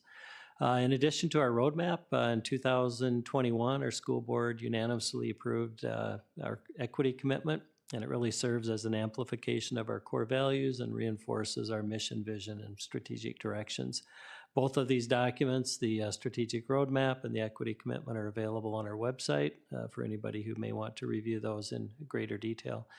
The 7 strategic directions that are included or that were developed by our leadership team with some guidance and input from our school board and other staff include focusing on, and I'll give you a high-level summary of each of these, the daily experience for our students. Delivering high-quality instruction is number 2. All of our staffing and hiring and recruiting mechanisms and protocols to ensure that those are in a good place. Building awareness about the health and well-being of not only our students, but our larger community. Learning and improving from community engagement, and I think we had a good example of that in our recent presentation, the one that just concluded, in regard to opportunities for where our community can weigh in. Ensuring effective and efficient use of district resources. Again, that ties in tightly with what we just spoke about. And then always focusing on those internal protocols and decision-making processes of our leadership team to ensure that we're taking a look at things with an open mind and broadly so that we can move forward in the best possible way. The screen did not go bad all of a sudden. That is a lighter shade. The reason I did that is because anything you see that's in a lighter shaded blue will be representative of what you shared with me as guidance in my end of year document. So I think there'll be 4 more of those, one representing each one of these areas. So the 4 suggested areas, and I'll talk quite a lot about the first one, is the development of the district operational plan. That's kind of a new concept. It's not that we haven't had operational plans, but they've probably been more independently owned by departments within the district rather than a more comprehensive one that is co-owned by multiple departments from our leadership team members. Continuing to engage and partner with the community to understand how we can best respond to our changing student, staff, and community needs. Number 3, monitoring student growth as it relates to facility needs and class sizes. Again, we talked quite a lot about that, so these are all very pertinent focus areas that you provided to me. And then providing or prioritizing academic excellence for each and every student to their growth at all levels and progress toward eliminating achievement gaps and maximizing student opportunities. So those are the high-level guidance statements that you provided to me, and I think you'll see that we have a number of things happening in each one of these areas, and I'll provide you with a bit of an overview. Light blue shaded slide number 2. So this one relates to the finalization of the district operational plan. And again, I'll share quite a lot about that in this particular update. And some of the things that I think are, again, the high level, I've listed 2 of them with several bullet points under the first one. But one of the things that was really helpful, and again, I have to thank several members of our SLT group. All have really been involved in this, but I'd like to thank Dana Miller for really stepping up and helping develop many parts of the district operational plan. Wade Phillips has had a really good model in place for his technology department for a long time, so I have to compliment and thank him for kind of the framework of this, using his technology mind and the team that he works with to help us create a similar type of approach. And Jenny Ebert has been very involved, Jenny Nias from our special services, Jenny from community ed, Solveig Herity, our director of equity and inclusion, and just really everybody. Stacy Boss has been involved, Scott Lesage, our other 2 executive directors have been involved in helping to refine this. We'll continue to develop this within the meeting spaces of our strategy leadership team, and we really want that team to own the work of the strategic directions so that we don't become too siloed and departmentalized where all we focus on are, our own areas, but really to contribute and get that good team collaboration. So really the whole SLT has been very instrumental and helpful in the development. And number 2 relates to well, I guess the point I want to make with number 1 is what we want to also do is link it to the existing plans. And again, the team has been looking at what do we currently have in place and how should we link up our strategic roadmap to that. So you've heard inputs on a lot of these things, but included here are the world's best workforce achievement and integration plan, the MTSS or multi-tiered systems of support, site goals. You've heard us talk about built teams and PLCs and things that are happening at the site, our educators thriving feedback, and our built, I guess I mentioned this before, but built teams in the Center for Educational Leadership, better known as CEL, and really our site teams are very engaged and involved in all that. For each one of these eventually, and what you'll see is kind of a framework for the goals, metrics, alignment, the assigned leader and the time frame. The strategies are still kind of in progress and weren't quite ready to be shared in a meeting like this yet, but we continue to work on that and finding ways to help bring these things forward. So this is just another way of looking at, this is one of the segments actually of our district operational plan.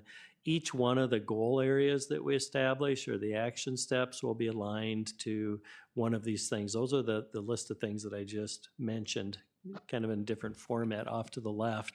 But as we develop this, we'll click on one of those areas that it most closely ties to. I don't know that it'll always be perfect, or I don't know if you can choose to. Sometimes there may be some overlap. We seldom find it difficult to fully separate things out into one category or another. But those are some of the areas, as I mentioned before, that we're working on. So I'll give a quick flyby through each one of the strategic directions, and I'll try not to overly fixate on any of them or give excessive detail. Tonight's purpose really is to give you kind of a big overview as to the development of this to date and some of the progress that we've made. Two goals currently established for strategic direction number one, which again is that daily experience, is that all children are ready for school. And I think in some presentations you've also heard, and are the schools ready for the children? And it kind of has to work in two ways. So that may not officially be part of the goal right now, but it certainly will be part of the thinking and something that we for sure have to keep in mind, because students are going to come to school each year. Primarily this terminology would be focused on kindergarten. And they will come to us with large degrees of readiness to launch at a point where maybe we may have some preconceived notions that they should be launching at, rather than us having a landing spot for wherever they are and taking them from that point and then developing them during the course of that first year. But it doesn't have to be exclusively for kindergarten, but I think oftentimes we think of that concept for that entry level into the K-12 system. And then all students are college and career ready. So I put other with 3 dots after it. Just means we may not be done with this. These may not be the 3 or the 2 or 3 or however many we have listed, and the ones listed might actually evolve a little bit. This is a little bit of a glimpse of what the framework looks like. And I'm not going to go through this word for word, but it's available for you on your computer copy that you're able to access. But notice we have a big red draft across there to emphasize these aren't in final form, but we thought it'd be helpful for you to at least get a feel for what the metrics look like. Probably on the left, there will eventually be another column that will have the strategies for each one of those. But again, those weren't really developed to a point where it made sense to really put them up today, and it would just be excessive detail. So the formatting looks like this, or will eventually. You can see that alignment. It's an alignment with one of those key areas that I spoke about before that we already have plans for, the leader in charge of that particular concept, and then a time frame. So there's a lot of blank spaces yet that have yet to be populated that we'll work hard to continue to do that prior to the January presentation.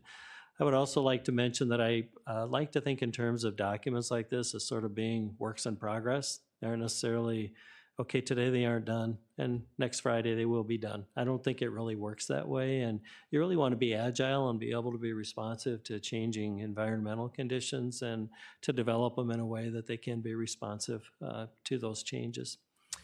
Direction number 2, and again, the narrative for each one is listed right under the header. This one relates to that high quality instruction. K-12 students reading at or above grade level, and students receiving EL services and or special education services are meeting their individual goals. And we do have a very individualized process for our special services programming, including special education and EL and some other categorical areas that there is some individualized focus. Increasing the district's overall performance on MCAs, ensuring all students graduate from high school. We already have a very high level of our high school students that do graduate. State tracks that, and we track it as well internally. And then all racial and economic achievement gaps between students are closed. And then, of course, other is included. I won't mention that every time, but just as a one-time reminder that is part of that as well. So these are there. I think there's 2 pages of these actually that we have 4 different goal areas that I've mentioned here. And each one of these categories lists that with some metrics that we'll use. And many of these you have familiarity with because reporting occurs during the course of the year with MCA scores and other testing measures that Stacy Lackner and Dana and other members of Teaching and Learning provide and to the school board for updates. Strategic direction number 3 relates to the really the human resources or personnel of our staffing, and we focus to retain and develop district talent across all levels, regardless of the position or the grade levels. We want to make sure that we have top-notch staff. I think that's a trademark that our school district has enjoyed for decades, is our teachers who are second to none. and the support staff that support them and work with them, our building principals, and just our general leadership, I think we can be very proud of. And our community should feel great about the quality of people that their kids interact with every day. Embracing, you've heard maybe through some different committees that you might be on, or maybe at the board meeting as well, embracing of, the embracing level of the innovation configuration map.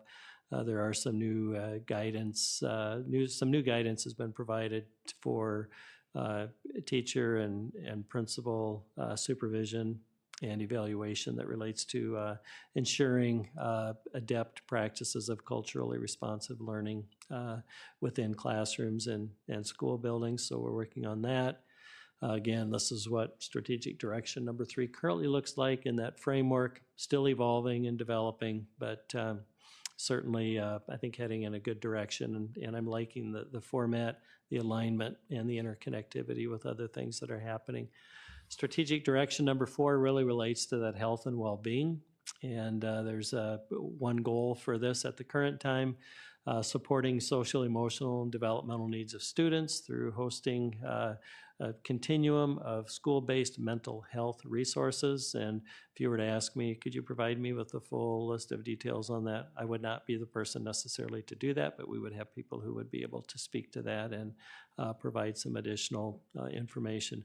As we know, schooling is a complex business, not just when you're trying to decide what attendance areas are or anything else, but we have almost 13,000 students, and that means we have 13,000 unique packages that we need to do our very best to be responsive to, and that includes various academic needs, and it also includes varying needs of social emotional support and guidance and counseling services and different types of wraparound services, so to speak, that we seek to provide for our students. Again, here's the familiar format that's evolving, and the development of alignment to existing programs or goal documents that are established either as required by the state and or within our own district. Strategic direction number 5, learning and improving from community engagement, creating a strategic community engagement and partnerships plan, and ensuring families are identified and connected to Wayzata Public Schools. You're probably aware or may have some varying degrees of familiarity with the fact that we've retooled our Welcome Center within the district. It's now located at our District Services Center along with almost all of our administrative departments, and we have some new leadership within the Welcome Center, and it's kind of being shared across a couple of departments, really all of our departments, but Community Ed and the Finance and Operations departments really are teaming up and doing a wonderful job of welcoming new families, and we continue to do that. Even, I don't know if we had any today or not. Wouldn't surprise me to find out if we did have some new enrollees today, but it kind of happens throughout the course of the year. Most of that, of course, happens in the summer, but they have really refined and repurposed how we go about that. And I'm hearing really great things about some of the changes and the improvements. So kudos to Jenny Ebert and many other staff members who have teamed up to help improve and do an even better job of rolling out the Welcome Mat to the school district. Strategic direction number 6, the efficient and effective use of district resources. We've talked a lot about enrollment and facilities tonight, and that is a big part of finding maximizing our efficiency. I don't think we'll ever hit 100% efficiency. We strive toward that, but we've talked about enough detail on that. I won't share too much more with that, but alignment of budget resources to our strategic directions, and seeking the best possible data management tools so that we have a good understanding about the systems we have in place and how well those are functioning, and being responsive through this data management tool to what we're seeing as unique trends or needs of individual students. So that's where we're at currently with strategic direction number 6. What we're trying not to do is to create 175 strategic steps. So some of these may end up being consolidated. They may end up becoming more standard work than strategic work. We're going to do what we need to do to the best of our ability, whether it's a strategy or a goal or not. But we're really trying to determine what are some of the priorities that we think can help best move us toward our mission and vision. And then finally, strategic direction number 7, really focusing on the development of the district operational plan. I shudder a little bit at the thought of the creation of an oversight committee because we have lots of committees already. We have lots of leadership teams, and I'm trying to give some consideration to either a new group, we left that in there, or engagement with an existing group. I kind of like that concept because it ties into the efficiency and effectiveness of our personnel time as well. And we all have a lot of meetings, and to find yet one more committee to have more meeting time, I'm not sure that would necessarily be the best way forward. And then revisiting, most of our departments have really well-defined organizational charts for the people that are working within their department. I think sometimes we're missing a little bit of commingling, the horizontal alignment, and I think it can create maybe some confusion for principals or lack of efficiency. And who do I go to for what? If I have this challenge, who do I first go to try to get some assistance with that? So I think that's really what this strategic direction is trying to get to. So again, we don't have 3 people working on the same response to a principal as an example, because the other 2 didn't know a third one was working on it. So I think sometimes that can happen as organizations grow, as you onboard new people into the team dynamic. If you don't have a well-defined protocols established, it just makes it harder for new people to assimilate within the organization. So we're working on that.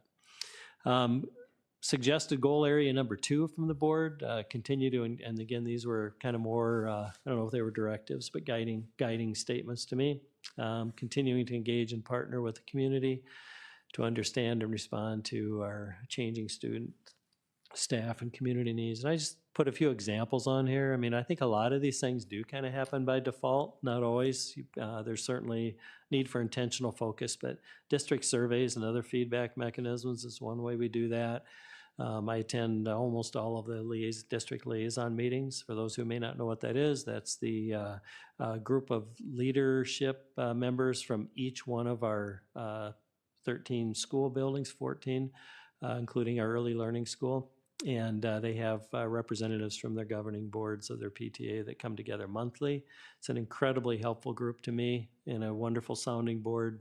And they provide some really helpful input based on their perspectives, not only from their buildings, but from around the district. I also, I think I have one PTA meeting to go to yet. I've been to 12 or 13, and we'll get to all of them. Just to present, I give, you've probably seen my presentation along the way somewhere in regard to just hitting some of the highlights of the district happenings and provide opportunities for input and feedback. And I find that that's a really valuable Q&A opportunity as well. I've been involved in, well, the community's been involved in the attendance area input meetings. We also have the online input system. We created a new communication tool, the Parent Square, this year, so compliments and kudos to Amy Parnell and the communications department. And school board committee participation. So that's always one that maybe we don't think of front and center for ways to ensure we partner with the community, but you are all conduits to the community and elected by the community to serve in that role and to provide me input based on what you're hearing in the community and to also bring that forth in the committees that you may be involved in with our district leadership team. Area number 3, monitor student growth as it relates to facilities, needs, and class sizes. Need we talk more about that tonight? I will, just because it's up here and I want to make sure I cover it. But we do have a school board facilities committee that meets nearly monthly or regularly throughout the course of the year. We have a district facility steering committee, which is comprised of staff. We work with our strategic partners, Wold Architects and Engineers, and Kraus Anderson, who are in attendance at these meetings and offer their insights and assistance. We're doing the TeamWorks review of our enrollment and attendance areas. No need to speak more about that. Consideration of our immediate facility needs. Having spent a good part of my career as a principal, I know you're always walking around looking for every square foot that you might be able to grab for this or some unmet need. I think principals are really good at that. So that would be an example of immediate facility needs and principal creativity, and then looking at our long-term facility needs. We are in the chapter right now we needed to get done before we could get really into that long-term facility planning.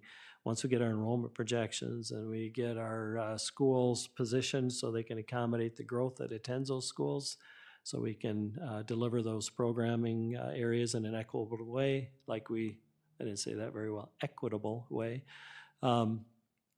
then we can really start diving into what do the next steps look like. Do we need to start building up to a facilities question for the community to expand and make sure we can accommodate the anticipated growth? So those are all things on the radar, whether it's for elementary, middle school, or expanding existing facilities, building new facilities, and or remodeling existing facilities to, again, further maximize the existing footprint of a school. Area number 4, prioritizing academic excellence for each and every student. I just included on here, you've had 2 reports in the last few months. The first one back in September for the world's best workforce, and that's the kindergarten readiness and literacy component. At the last work session about a month ago, you heard about MCA performance, college career readiness, and high school graduation. And in January at that work session I referenced before, when we'll come back and maybe speak about this plan again a little bit more. You'll hear more about the work of our achievement integration plan and understanding the work of our equity and inclusion team in Wayzata. So that'll be coming up in January. And then I think it's always important to keep in mind that the real action occurs in the classroom with the teachers and the kids and under the leadership of the principals. So the building instructional leadership teams, commonly known in the district as BILTs, are all operating. Every building has one. And they review their site goals. I think most of those teams meet twice monthly. And in the regular PLC meetings, the grade level meetings, I know that there are a lot of conversations also about the building initiatives as well as classroom and grade levels. So as I mentioned, I'm anticipating the next update similar to this one will be in January 2025, and we'll provide how the game plan has evolved since today. And with that, Mr. Chair, I'll turn it back over to you for any questions, inputs, or thoughts. I have my team queued up and ready to be responsive to questions that may come up that they are better prepared to answer than I might be. But with that, I'll turn it back over to you. Thank you, Dr. Anderson. You also punted the hard questions to the team, right? That's right. I did the presentation, so they get all the questions. We'll team it. Thank you for that. That was very elaborate. I actually did not have access to the attachment until now. So, but very, very well done. Thank you. Colleagues, any questions, comments? No? Yeah, Sheila, go ahead. Good luck. We'll have to check that one out. Tech job for the week. Need to exercise my button pushing finger or something. I don't know. I just wanted to comment to thank you for that. You really addressed everything we talked about for the superintendent evaluation, and you were already doing a great job, and it's good to see continued focus on the stuff that is going to help all of our students. So thank you for that. Thank you. I have a question that just came up. Maybe there is no answer for this. Is there a tactical goal, or are there tactical goals that you have to deal with? We are looking at all strategic goals. Do we ever have to deal with tactical goals? I mean, sure, there was some during COVID, right? You had to decide as you went. Yeah, I think that's a good question. So kind of the comparison of strategic goals versus tactical goals, or sometimes what we call strategic work versus operational or standard work. I've described it in some ways as the strategic work is really what you pre-think and plan for. And that's the work that we go out and find. And then the tactical is the work that finds us every day. And oftentimes that's kind of how it works, because we do spend, we try not to think in terms of reacting to whatever comes our way, but every day there are some new things that come our way that we didn't necessarily anticipate. And the great thing about our team is that they're very responsive and agile and being able to take on whatever their daily, having a power outage at the high school, when we're having a snowstorm. You didn't necessarily plan that at 8 a.m., but by noon you're in the middle of it. So, I mean, those are some of the examples of things that kind of come up every day. But I think, our to-do list that we establish at the beginning of the day in all of our departmental areas really are the focus areas that collectively, I think, help contribute to the strategic goals. Because if you're strong in your operations and have good protocols for the standard work, I think collectively that adds up to a better opportunity to achieve your strategic work. So the attendance area adjustment is probably kind of a tactical process for long-term strategic goal, correct? I think it's kind of both, really. I mean, the strategic goal would be, striving for that sweet spot of efficiency and effectiveness and maximizing our facilities in the district. And the more tactical or operational things are, maybe some of the acceptable trade-offs that I spoke about, or, what are you willing to maybe soften a bit on in order to achieve a larger objective, and taking into consideration the timelines that you're up against as well. Thank you. All right, Sarah. Yeah. Yeah, I just I'll build on that and say a thank you as well. I think we saw tonight through the attendance area adjustment and through a number of other presentations how you as our superintendent lead our district to show up in the daily work that they do, and many of the values when we think about each and every, and we think about organizational and operational efficiency, all of those things we see embedded in the presentations. And so it's exciting to watch this DOP unfold, and there's really strategic stuff that I think our district, as we look to continue to be world-class and move things forward, will be really important to flesh out. And thank you again for showing both in the document and in the presentations tonight how your leadership helps the rest of our team to show up and advocate for each and every student in the minute by minute 13,000 need process. So thank you. Thank you for that. We indeed have a lot of moving parts. Oh, I'm sorry. I couldn't see your hand. If I can ask to call out strategic direction number 2, please.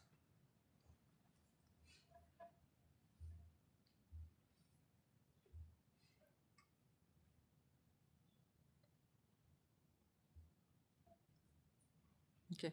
I understand this is a draft, but I also heard that MD is pressing on schools that goals need to be SMART, specific, measurable, attainable, result focused, and time bound.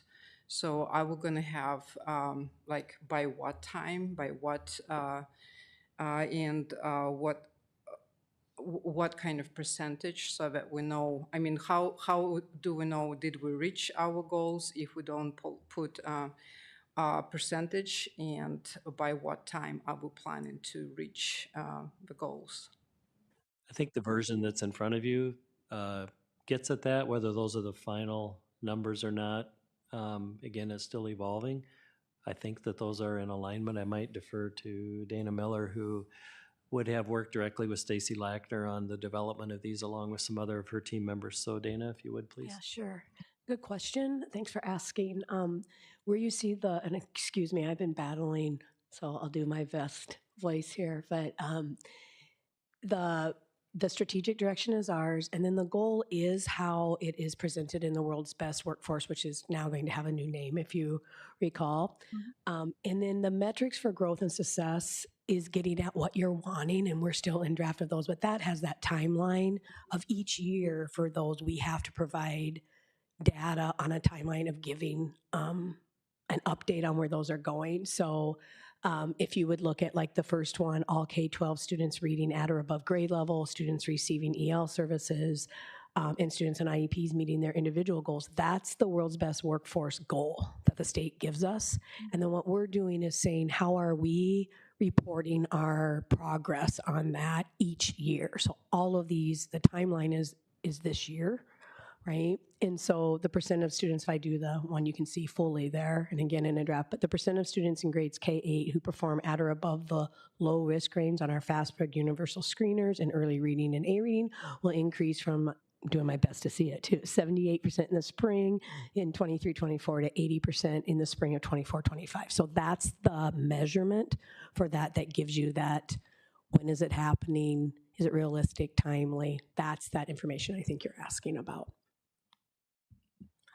For me, to be honest, looking at 4, again, looking at strategic direction number 2, and saying all racial and economic achievement gaps between students are closed, it's quite a heavy lift to take on. Are you saying that you are going to be just doing like by percentage increments, or? It's in Which one are you referring to? previous screen, sorry, where just description. Okay, so again, those are the ones that come to us from the world's best workforce. That's their language. So you need to have a goal around all racial and economic gaps between schools. So that's a state goal, which is that, that's that your aspirational goal that in the state of Minnesota, all those gaps would not exist anymore. Mm-hmm. That's not our language. That's through MDE, yeah, and through the state. And then you have to have a goal. So if we go back to the next one on our metrics and successes, you have to have a metric that shows how you're moving towards that. And again, that's a case where I think we talked about before in our own, you set 100% because we would never want to say it's okay for 2 or 3% of our kids to not be performing at the same level. So just like we strive to say 100% of our kids will be reading at grade level, the state is saying 100% we will not have.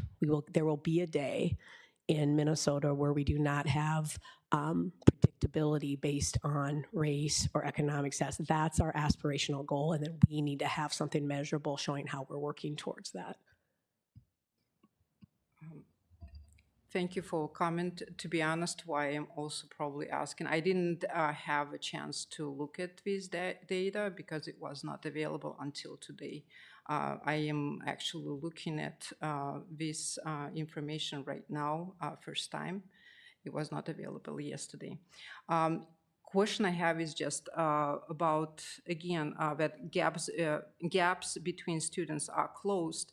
I understand that Minnesota is writing it, but are we as adults taking responsibility that, yes, we are doing it, or is it just a big slogan it sounds great, but is it attainable?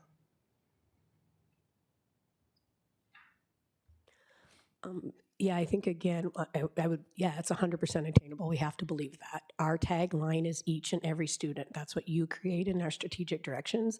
So we have to believe that each and every student is attainable of learning at the highest potential level. And as an educator who's given my life to this profession, and I think all of us in the room, we believe that with all of our being. And so then all of our actions go to that. And so as Dr. Anderson said, there is a section that gets really into the weeds that is called strategies, and that tells the how we're doing that. So basically you have the goal, you have our metrics for success, and you have strategies. So things like our PLC work is a strategy, right now I've been responding to Middle School East, who's doing some things with teacher talk and balancing student talk in the classroom and how we balance those. Some of the, you've seen Ross Williams come, you've seen Dr. Gustafson come already this fall, and they're showing you some of the work they're doing around culturally responsive behaviors. All of those are tied, are strategies to get to that goal to reduce that achievement gap and to make things unpredictable by those factors. So those are strategies to get to the elimination of that achievement gap. I do understand that as adults, we have to believe. The only thing then we need to try to put a date. Then, to be honest, if it's not done by that time, then people who are doing it need to be held accountable in that case. It's easy to say, but if you don't put a date, then what are we measuring here and when are we measuring? And we supposed to be responsible in front of students each and every if we're saying that then. Yeah, and I totally agree that you want those measurements and dates. it's a big goal, it's a lofty goal, so you're taking it a step at a time. So for example, going back to the date is that by spring of 24-25, we will have gone from 76% of our kids at high risk to 80%. That would be a step towards closing our gap.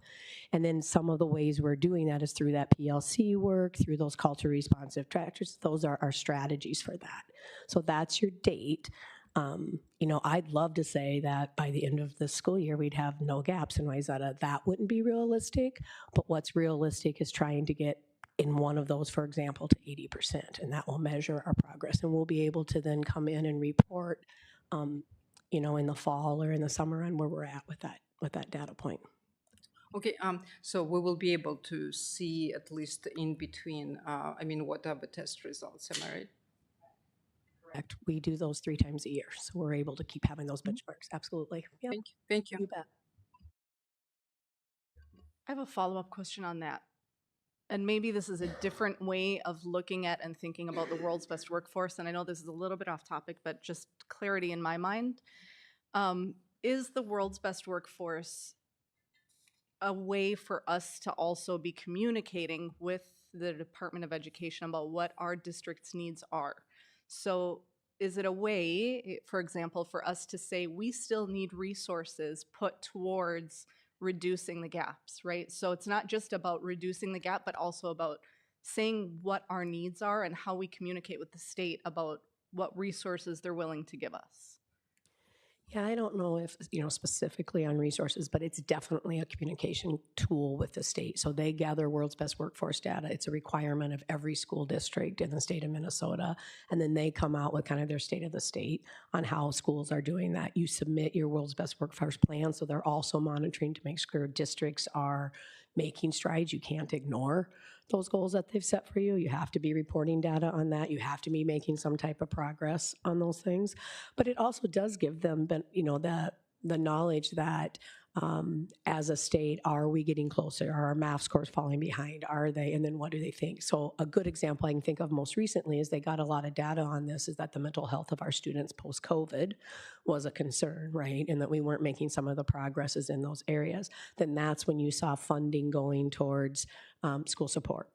I think the READ Act is another strong, and that's why the wording has been changed. Instead of reading by 3rd grade, it's reading at each and every grade level, because we know with the science of reading or evidence-based reading that those critical early years, we need to be reading in every grade level. So then the state has come in and made some real planning and put money in to that program. So I think those are other examples that I can think of quickly that speak to how that data is used, not only at a district level, but at a state. And quite frankly, then Minnesota State turns that in on a national level and says how we're doing it there too.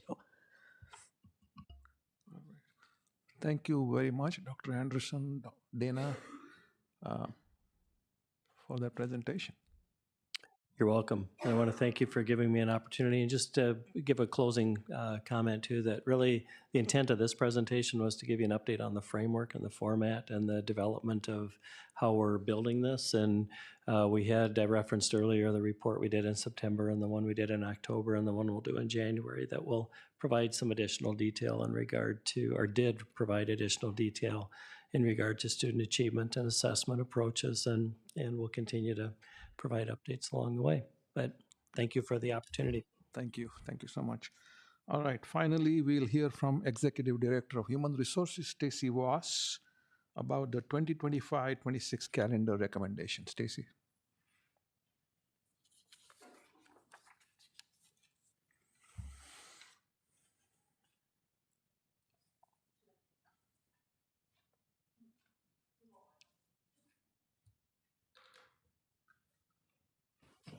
Good evening, Chair Sahoni, members of the board. Thank you for having me here this evening to share with you the proposed calendars for next year. Wanted to just go through a few things before I share with you the calendars that we're looking at. Wanted you to be aware that we did change our process for getting feedback on the calendar based upon some survey feedback. And just again, my desire to see if we can get the calendar out in front of more and more people to solicit feedback. We changed the process this year to having the proposed calendars shared with building principals, and then they could take it back to their buildings and share with their staff in a variety of ways. Some shared this information at Built, some shared it at staff meetings, some did surveys, but it was all sent out with the intention of gathering feedback and offering the opportunity to create additional calendar options if they so wished. We did have a proposal for next year's calendar from the high school that we added. So just wanted to make that clear that we're really working hard to make sure that everybody has some input into the calendars. So as a reminder, there are some calendar guidelines. The Minnesota state statute mandates that students are in session for at least 165 days. We are at 172 for secondary level and 170 for our elementaries. So we're well within those requirements. And just an additional reminder, teachers not only have the responsibility of the in-person student contact days, but they have 12 additional days that are a part of their contract. 4 days we schedule in for back-to-school workshop, 4 days for parent-teacher conferences, and then 4 days for professional development and grading. So with that being said, our proposal for the 25-26 calendar, I was really hoping that I could take this year's calendar and impose it onto next year's calendar, but of course things don't ever work that smoothly. So Amy, if you could click on the 25-26 calendar, I can review that as people are kind of taking a look at it.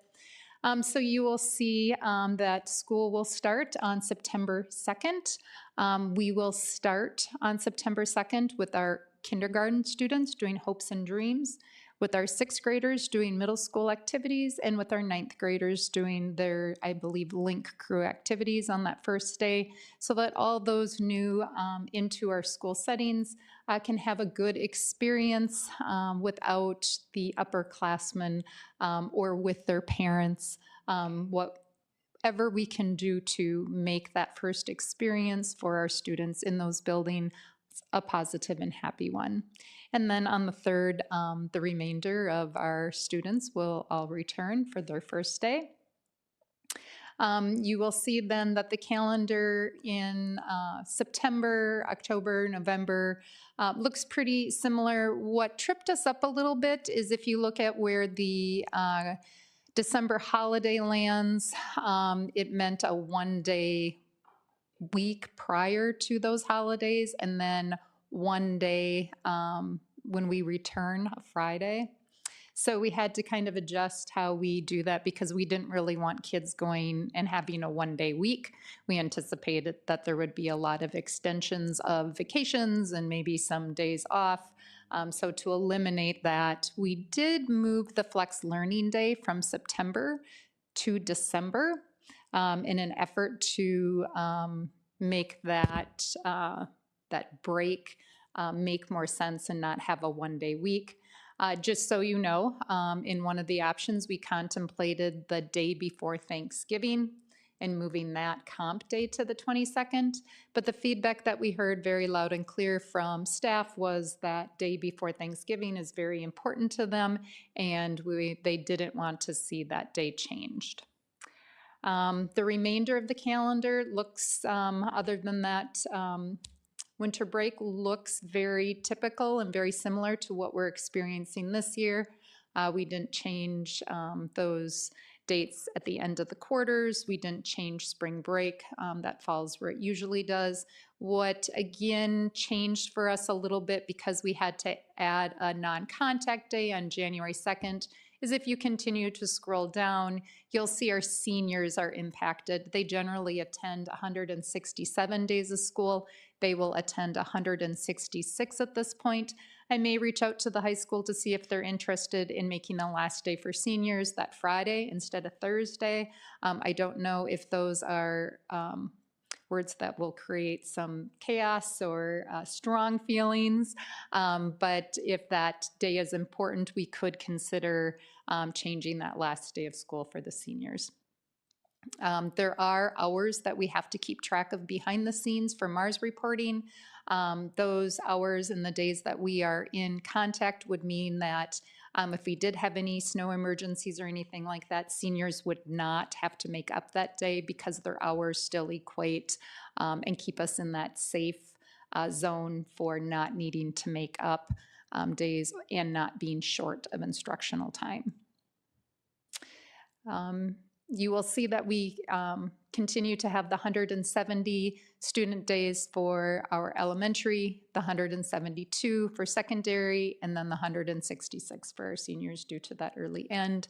And you'll also see how we account for the additional 12 contracted days for our teachers, equating that 184 days that they're contractually obligated.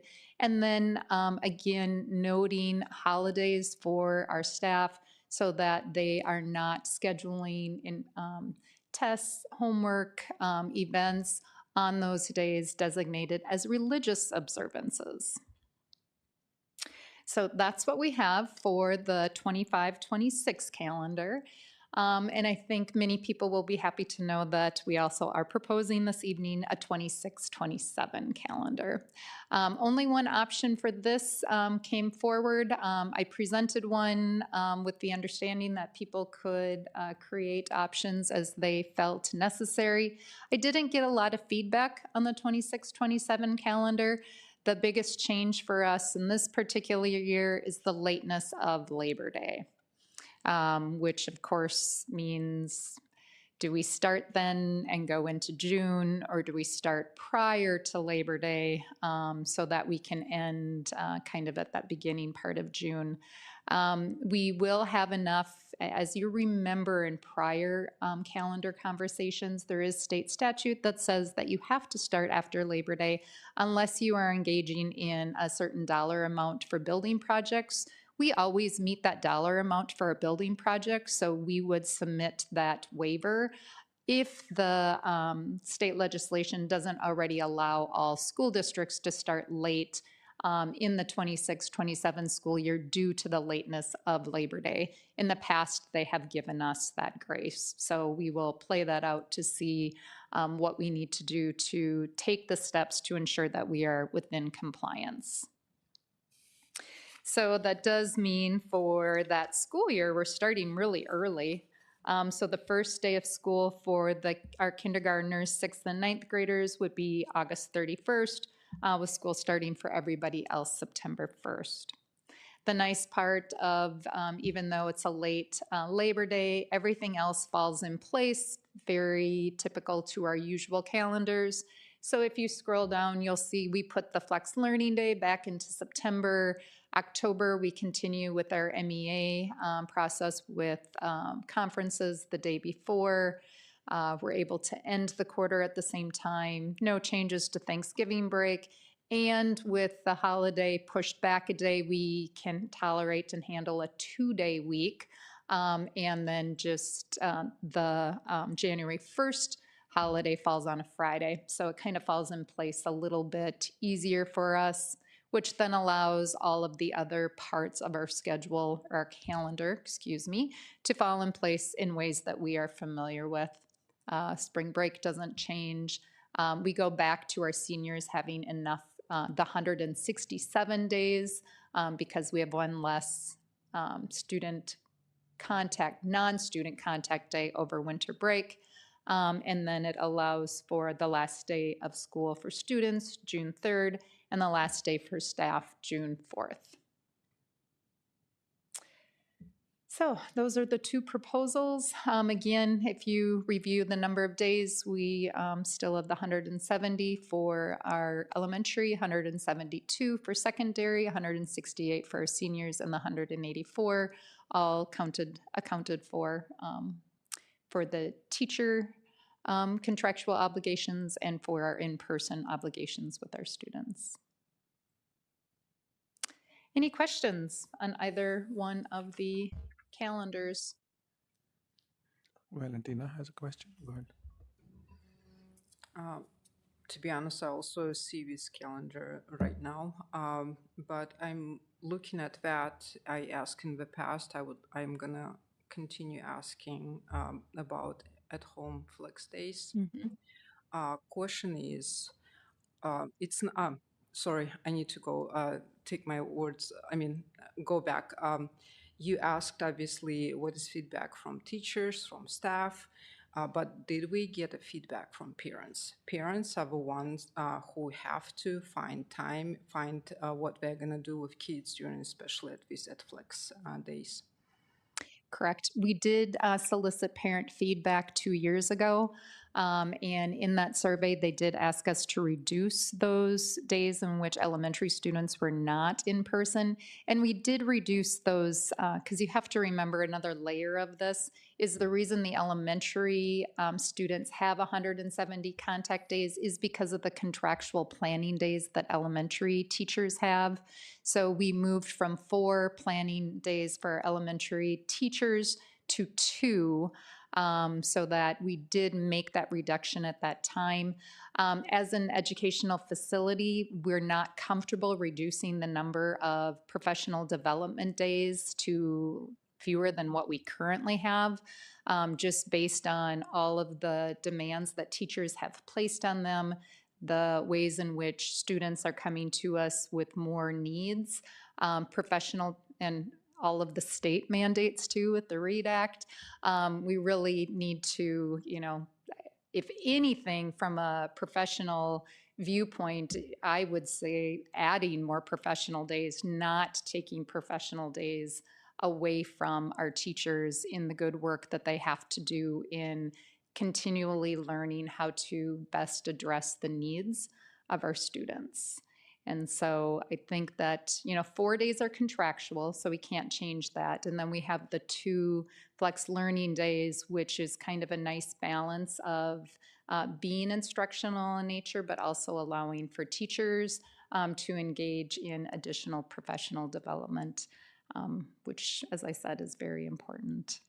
So I'm hoping that as we continue to be consistent with our elementary student contact days, that will allow our families to adjust to this change.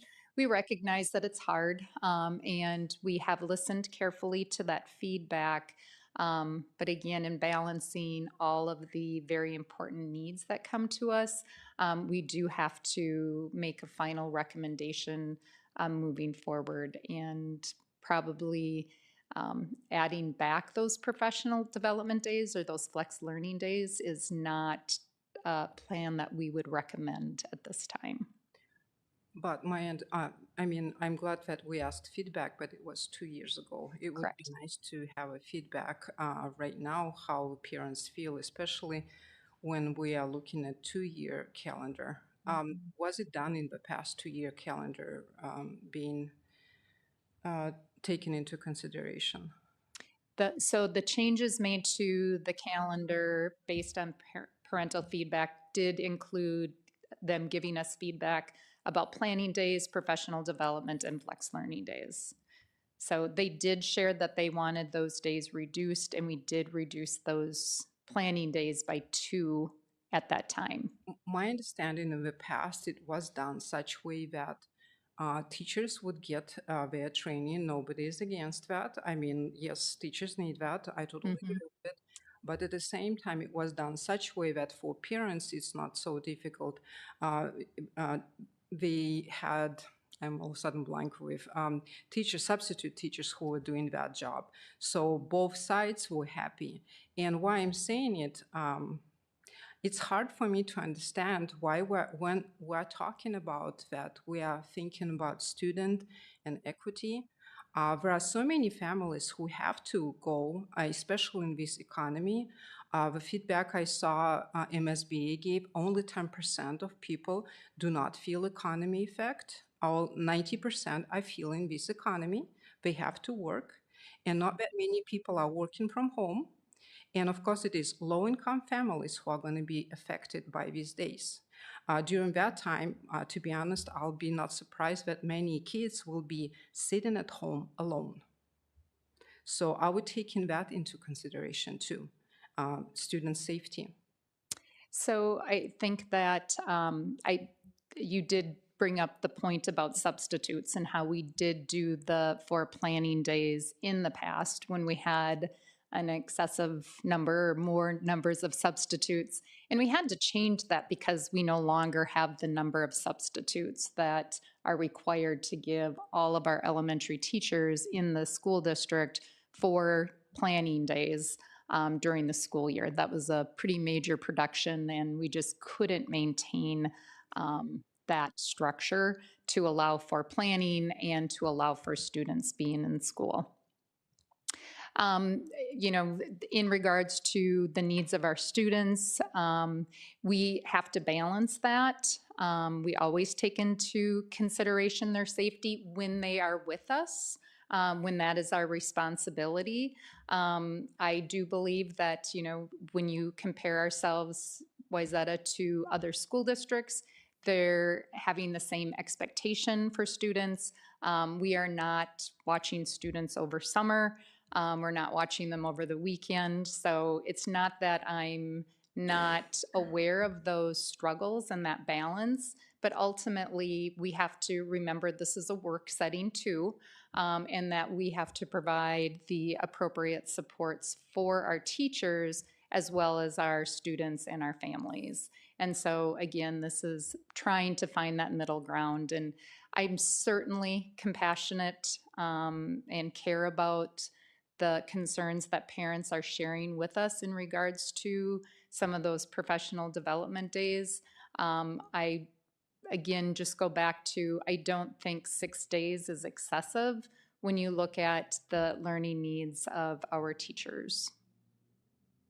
My last clarification is these flex days, they are counted as hands-on practice, am I right? They are counted as a learning day. That's the thing. It is counted. Correct. But it is, in reality, it's not I mean, we're not meeting physically. So it's just kind of like it's our a little bit Zoom playing, learning. like finding a wiggle room.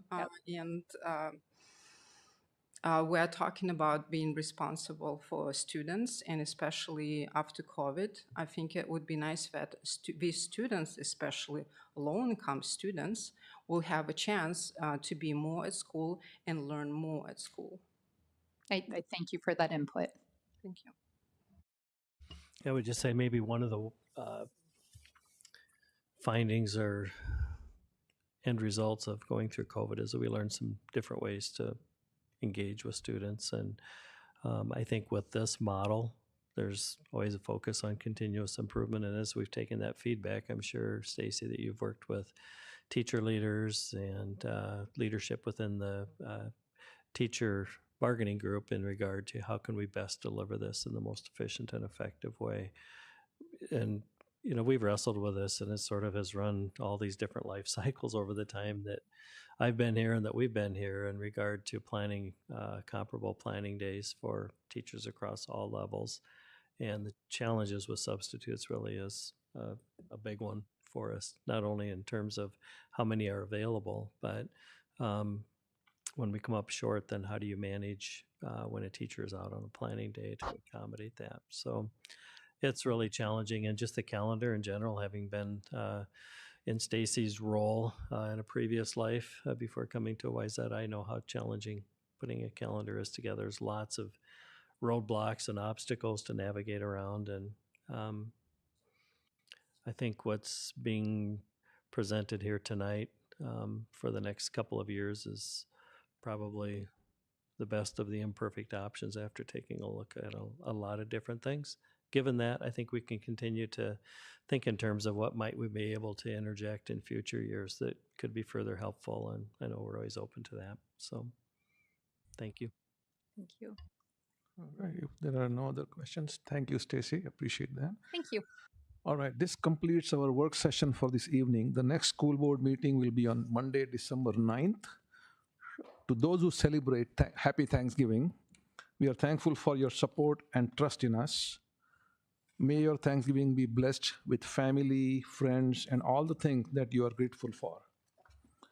Please remember those in need during this time. The time is now 6:38. The Wayzata Public Schools Board of Education work session for Monday, November 25th, 2024 is adjourned. No, I got confused. It's like it's a work session. It's not.